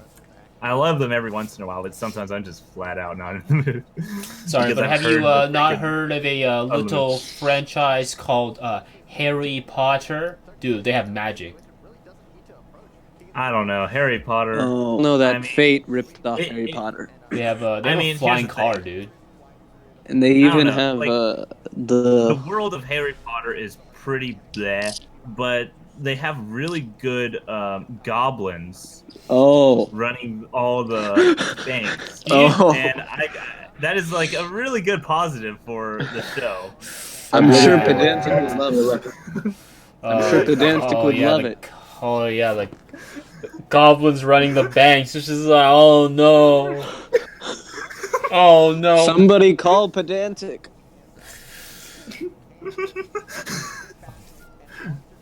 Goblins have a really big history with Jewish characters, even though they actually don't. And it's only a really recent thing that people have been comparing it to. And if you actually read up on Goblin lore, that is not actually fucking true. Like, that's like as far as from true as possible. What is Goblin lore? It is a Magic the Gathering card, which printed in Actually, 10th there's a edition. lot of Goblin before, J.K. Rowling that are usually nearly not benevolent, I would say, but more of very peaceful kind of. Kind of like Goblin. I don't want to say the reincarnated slime type, not exactly, but I want to believe that, like, let's just say. I want to believe that, like, in the Harry Potter universe,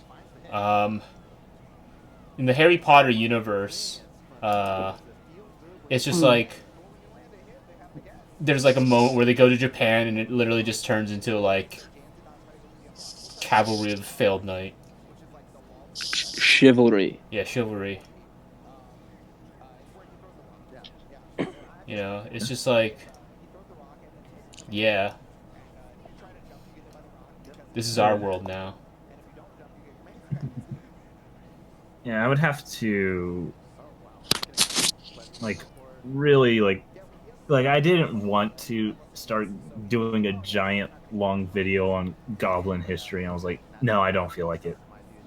I'm just gonna let this one slide because it would take forever to describe all goblins.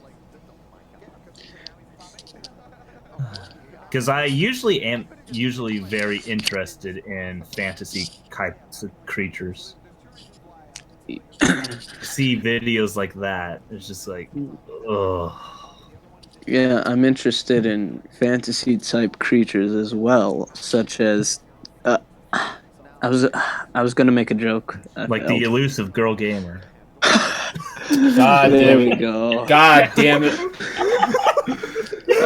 This is why I get fucking this is why I get fucking shit DMs because you assholes are just like, oh yeah, fucking gamer girl. Oh yeah, elusive girl gamers, dude. And there's like, oh, Joe's alright.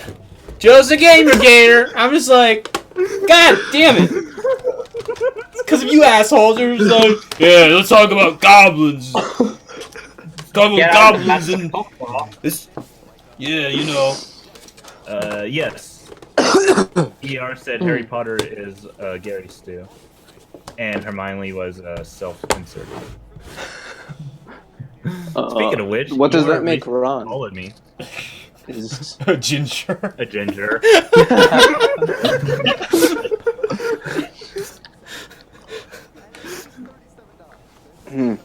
I don't know. We just both say it at the same time. Alright.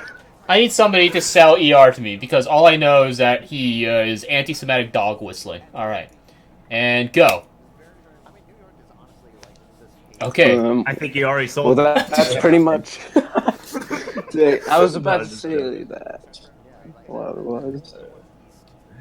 I mean, it's hard to describe it because it's literally the average reviewer. Well, okay, I say above average because he's really good at going in depth.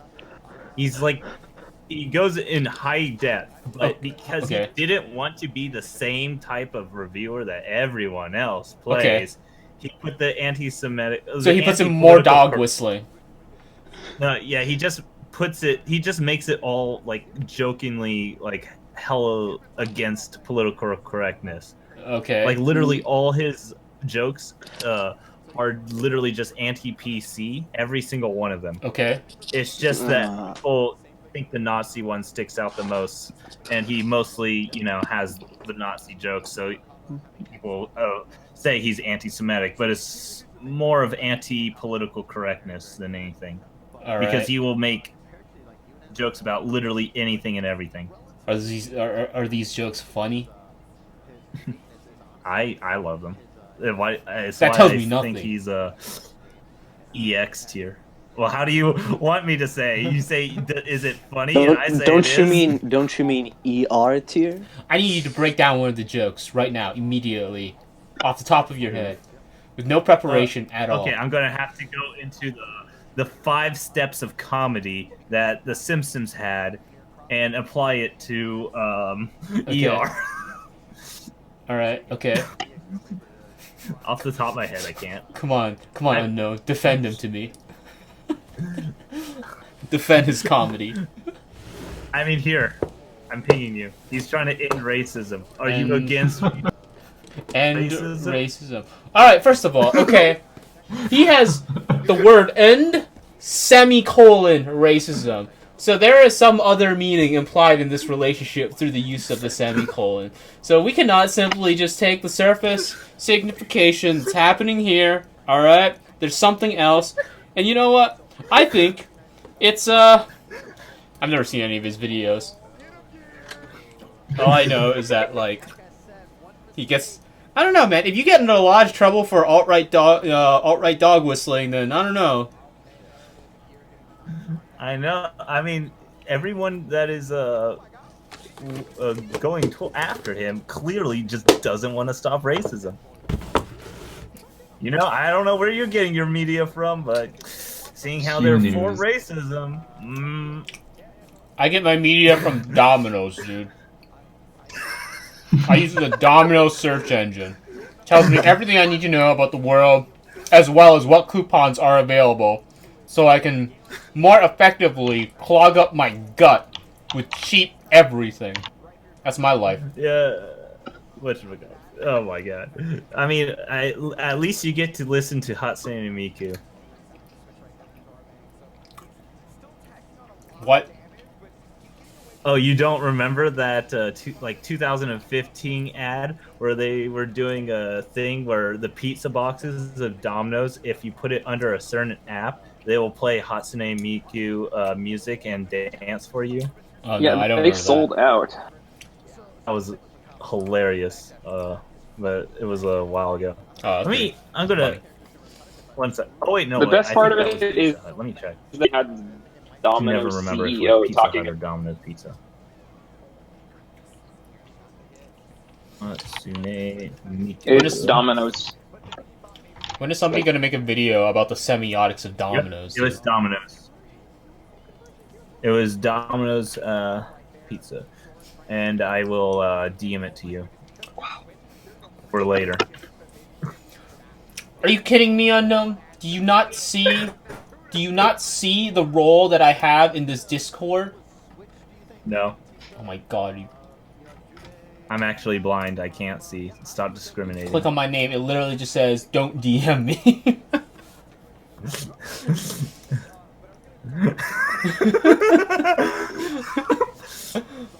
I didn't DM you from this Discord. I DM'd you from the other one. Let's see here.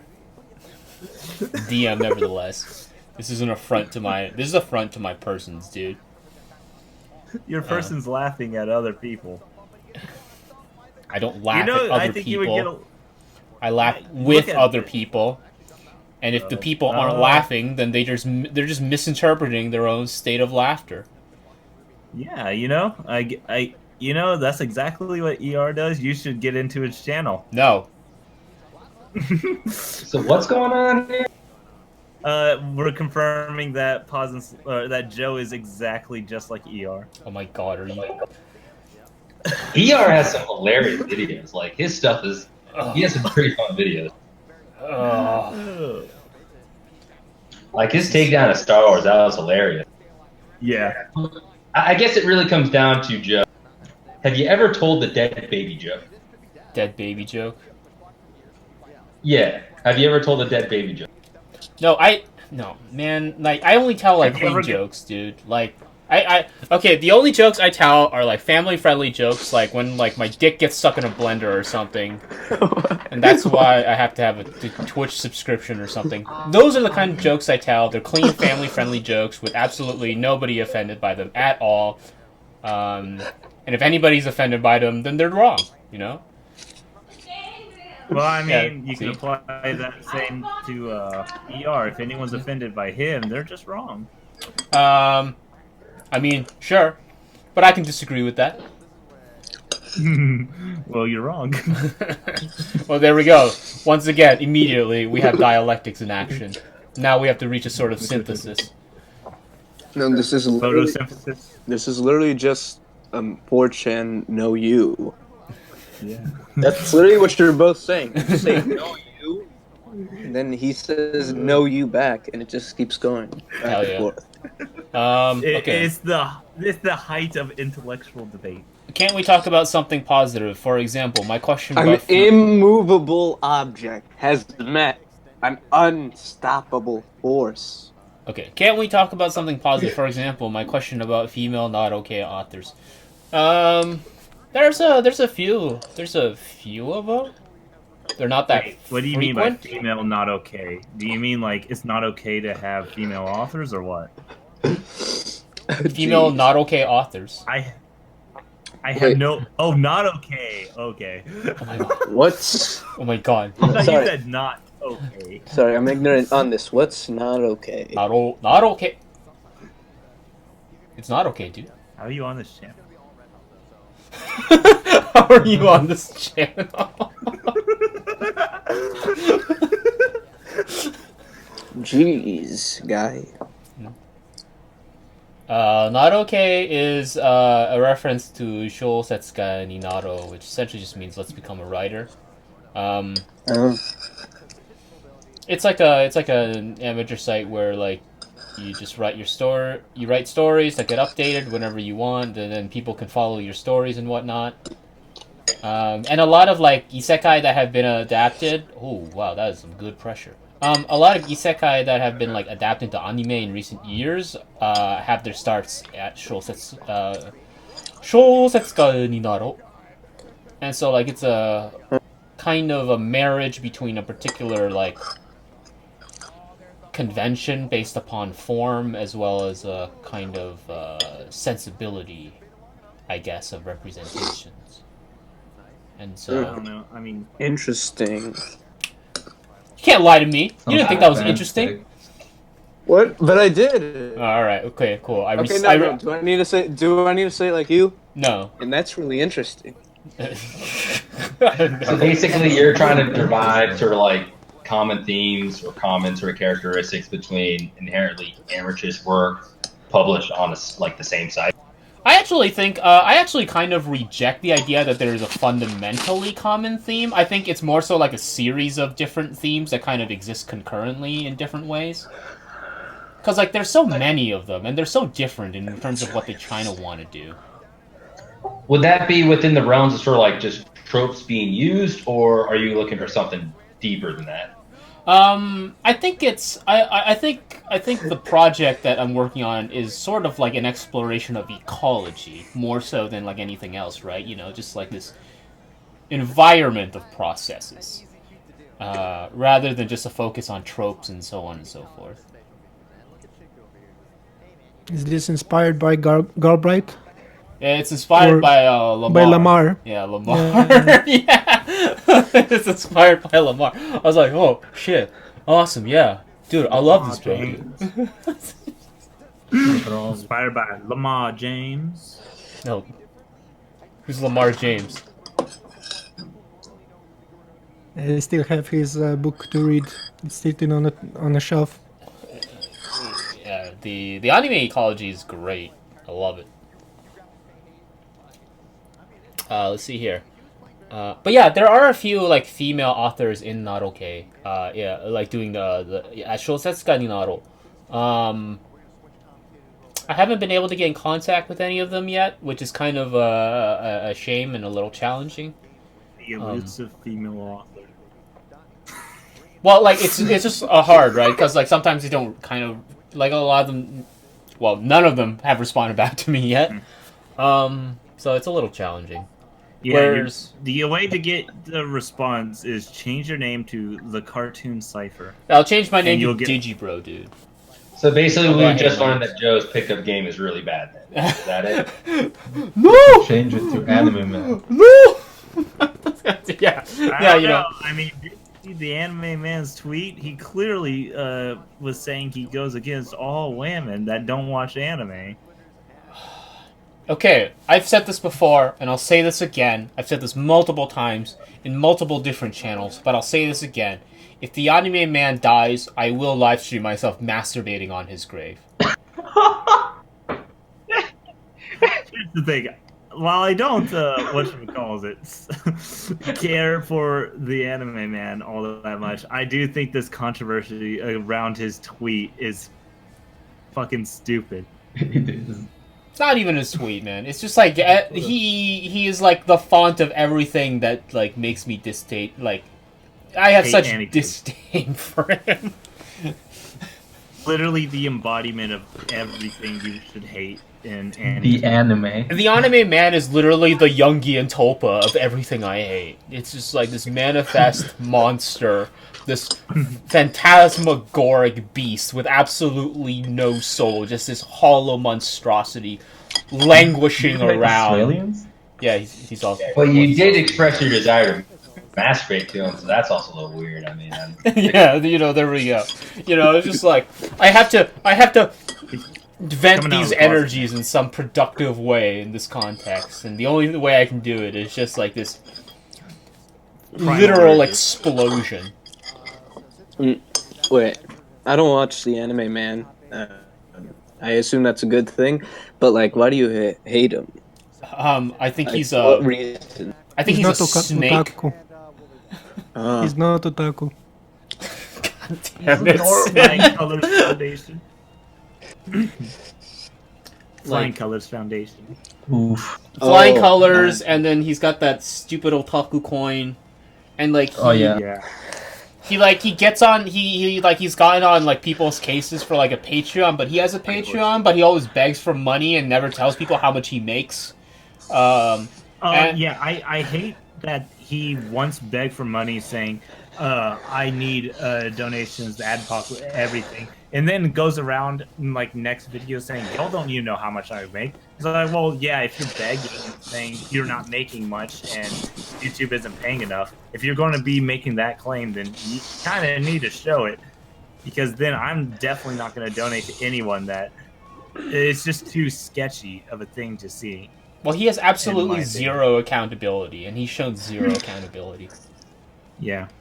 And you know what? I'm not saying you need to show what you make all the time, and I'm just saying, like, if you're going to go out there and claim you need people to donate to you because you're not making enough, you kind of should show it just so you can be transparent. Yes. And so you're not lying to everyone. That's the thing I have a problem with on that part. Yeah. Shame too. He's like the most popular, most normie anime channel. I'm not sure which one is actually the most popular, but he's up there. Yeah, I mean, Did someone forget about Chibi Reviews? Oh, he did something similar once, but he's not nearly as popular as the Anime Man. Okay, so the thing about Chibi, right, is that like I have a hard time hating Chibi because, like, when it comes to, like, being able to monetize and, like, get a return on his content, I think it's less so that, like, he's, like, manipulative, and more so that, like, he's just not that smart. Like, he just doesn't really know how to take advantage of, like, the avenues he has. And so, like, when he runs up into a situation like that, he's just like, what do I do? Whereas I think with the Anime Man, he's like an actual... He's an actual snake. So is this? I mean, so is this like I keep getting the sense that he is like it. I watched him ever since he was playing Gary's mod, like when he was first starting his YouTube channel, and I stopped like a few months ago, and like for the past like couple of years, I kept getting the sense, are you like masturbating or something? Holy shit, Yeah. you're breathing heavily into your mic. I mean, we're talking about Anime Man, so. Wait, he doesn't even answer. He just mutes himself. That's even funnier.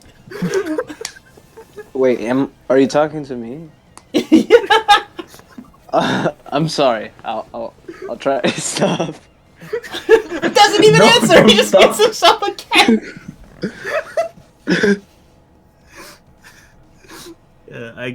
We can take that as a yes.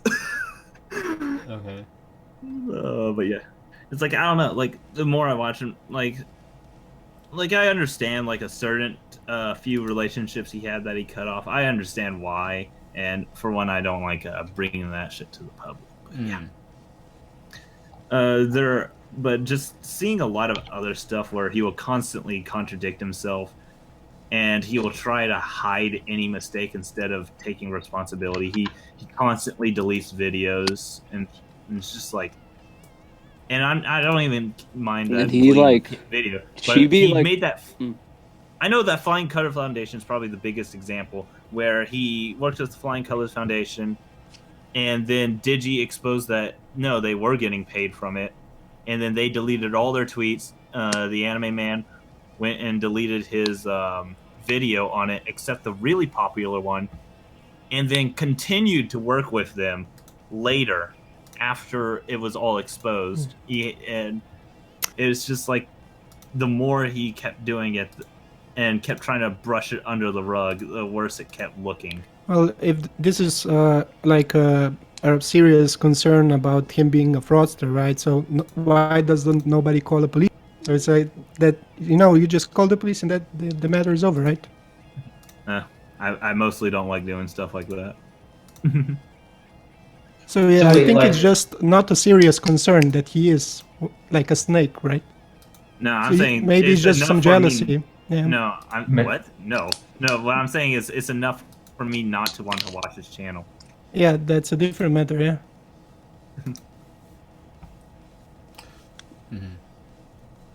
I don't know. I don't like the standards. Either get the police involved or you're just jealous. I don't like those standards. No, I don't think so. But like if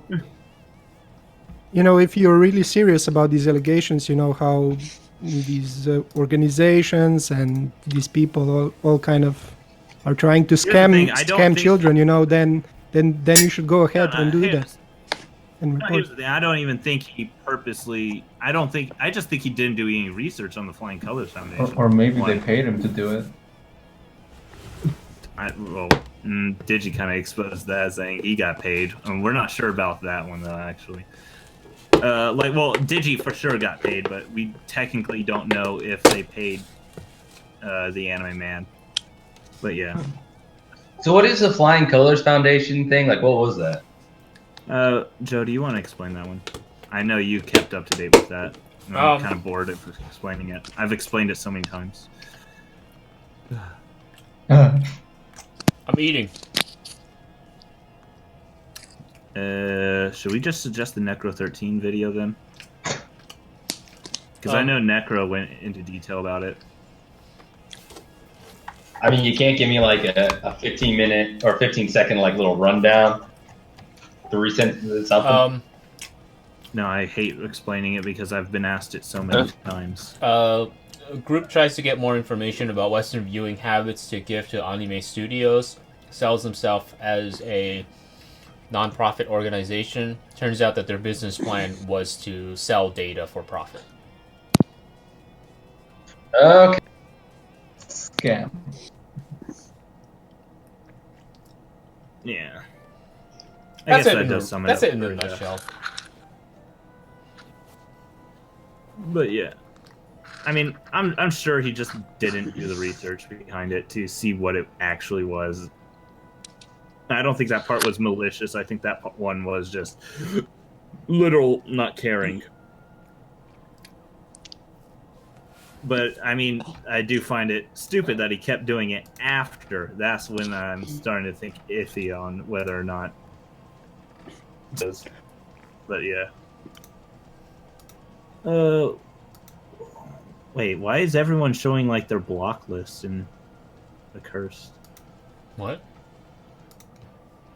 The cursed chat, and they're showing their block list. Oh no, that's just. I guess there's like Twitter drama or something like that. No, that's just Gil.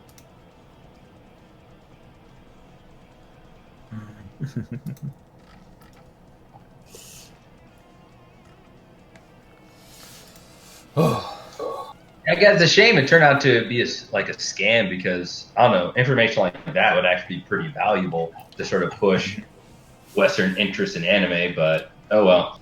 So I would totally buy that data. So my I feel like position- Crunchyroll's analytics is going to be more valuable than what you get from people who are doing opt-in surveys.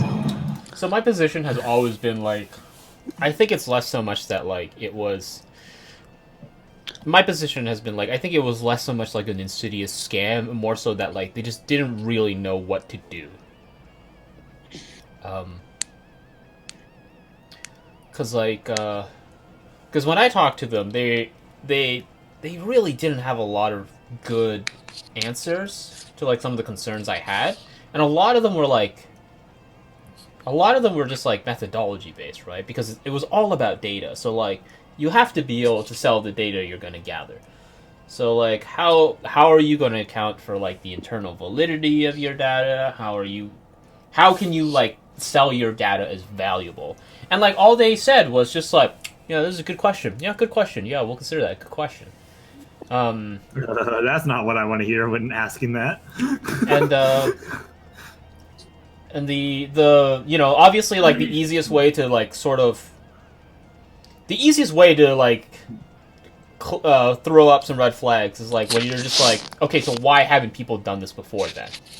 And then they say, that's a good question. We just never thought of, why haven't people done it before? I'm just like, ooh. Uh-oh.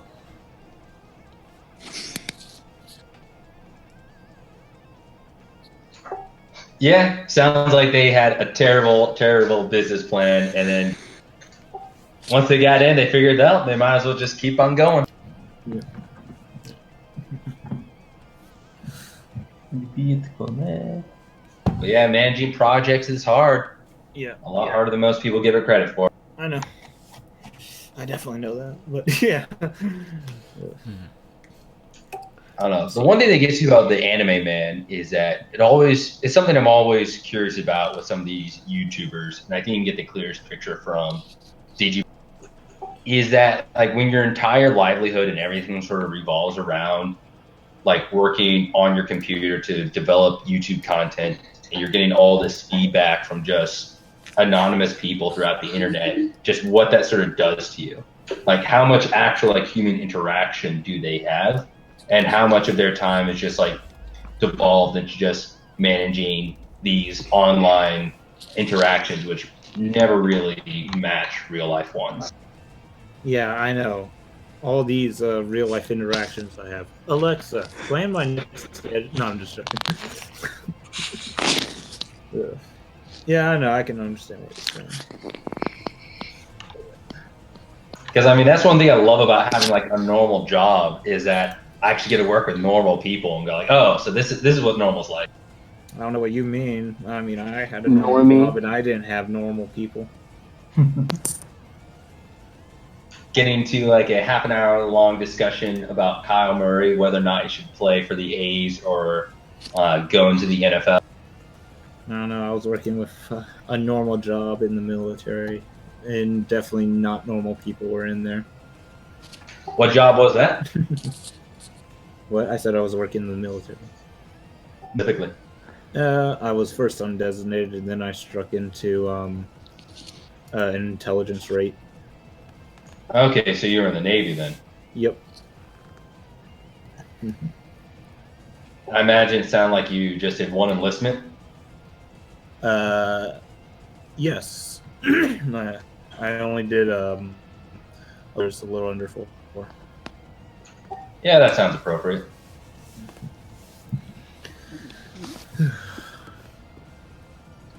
All right, I think we got about like 10 more minutes because then I'm gonna make dinner and then I'm gonna go, because that'll take me half an hour and then I'm gonna watch the BB Tag Top 8. Yeah. Top 15 mistakes Pause and Select has done. Number 1 in the live streams too early. Okay. All right, I gotta say this. Does anybody know Chills? No. No. Oh my god. Okay, Chills is like, he's like that like generic like top 10 scariest videos kind of channel on YouTube. Oh.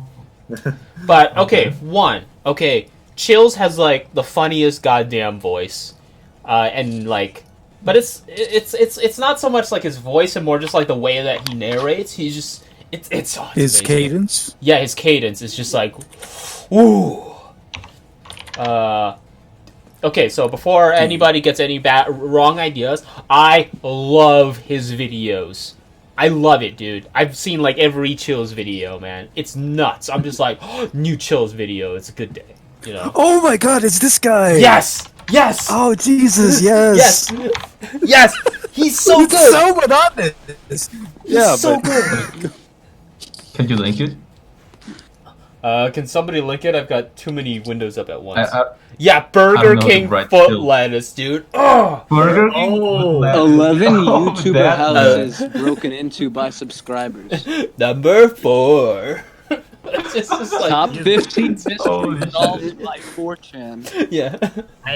I don't watch his videos. I got him recommended once. Saw and the literal video I got recommended and saw was the Burger King foot lettuce one. Dude, I love Chills. I love him. Man, he's so awesome. So I liked seeing that. And it's like, oh, I know that fucking top 10 or top 15 channel. Yeah. I love the video where he goes to like haunted lighthouses around like Eastern Canada, and he brings like a legit cinematographer and cameraman with him. So it's just like these beautiful arc shots, properly color corrected, like very, very cinematic presentation, but all you hear is like his narration, so it's just like, some say that the ghost of this person is still around. I'm just like, holy shit. I love this, dude. Love this man. Don't forget to hit that like and subscribe button. That sounds hilarious. After every video before he gets to number 1, he says, I'd like to say that my name is Chills, and I hope you guys are liking my narration. Drones allow us to explore areas that we otherwise never dare step foot in, and as they fly through the sky high above, they sometimes catch things that were never meant to be witnessed by the human eye. Number 11. This drone footage was taken somewhere deep in the Saltport Park in Ohio. Dude, I love Chills, man. Holy shit, dude. Is he doing a character, or is the... I think it is, right? Because, like, he used to do videos, like, he used to do, like, these, videos for, like, this other channel. And, like, his cadence was, like, a lot more natural. So, like, I think he just does it now, because, like, it obviously seems to be working for him, because people are just like, what the fuck is this narration? He sounds like a human trying to sound like text to voice. Yeah. And it just comes off as weird. Sounds like a human trying to sound like text to voice, trying to sound like a human. Dude, I would love, like, a home automation, but just with Chill's narration. Chills, play my next, whatever.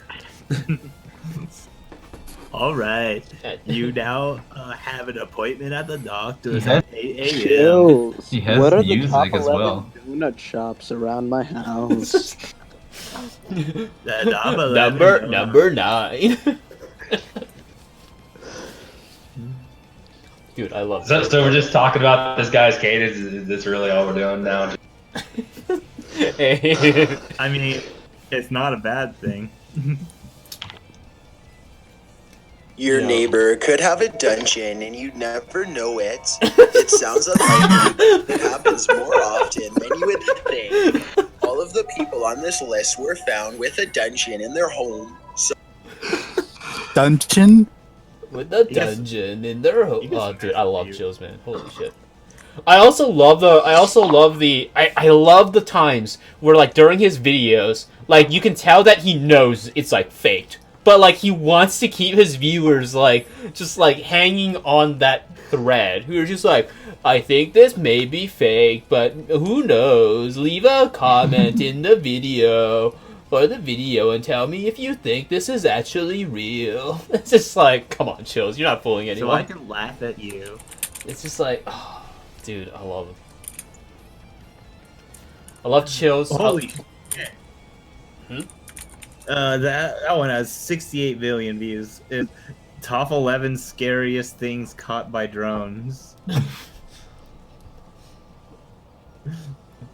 Because all of a sudden I saw one have a massive dislike, and I looked at the views and I was like, damn. Dude, that is my dream. That is my dream, to have Chills narrate a top 10 of something. Top 10 scariest anime. Chills. Top 10 pause and select videos. It just goes to, like, it's like, my name is Chills and you're listening to my narration. It just ends, there's like no answer. And that's very interesting. Top 10 Fortnite YouTubers that cursed. Oh. That was so fucking mean. Top 15 TikTok videos with stories. I love TikTok memes, man. Top 15 TikTok traps. TikTok is the next evolution of shitposting. I do think that TikTok is like the apotheosis His of lowest youth view culture. video. It looks like is it a 6 hour? It's a live stream. It's a 6 hour long live stream. Is his lowest viewed Who video. could take that?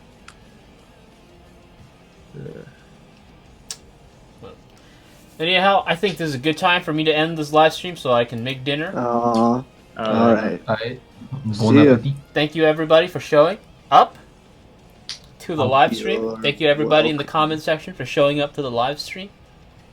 Yeah, like I'll be back in half an hour to watch the top 8 BB tag thing if anybody wants to watch it with me.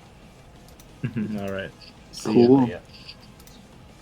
Are you just gonna leave your channel on, and we all talk on the live stream? No, kidding me? have fun eating. I'm not gonna let you throw my channel under the bus while I'm like making dinner. Get the fuck out of here. What a fucking... So close. I don't know. That sounds like a good idea.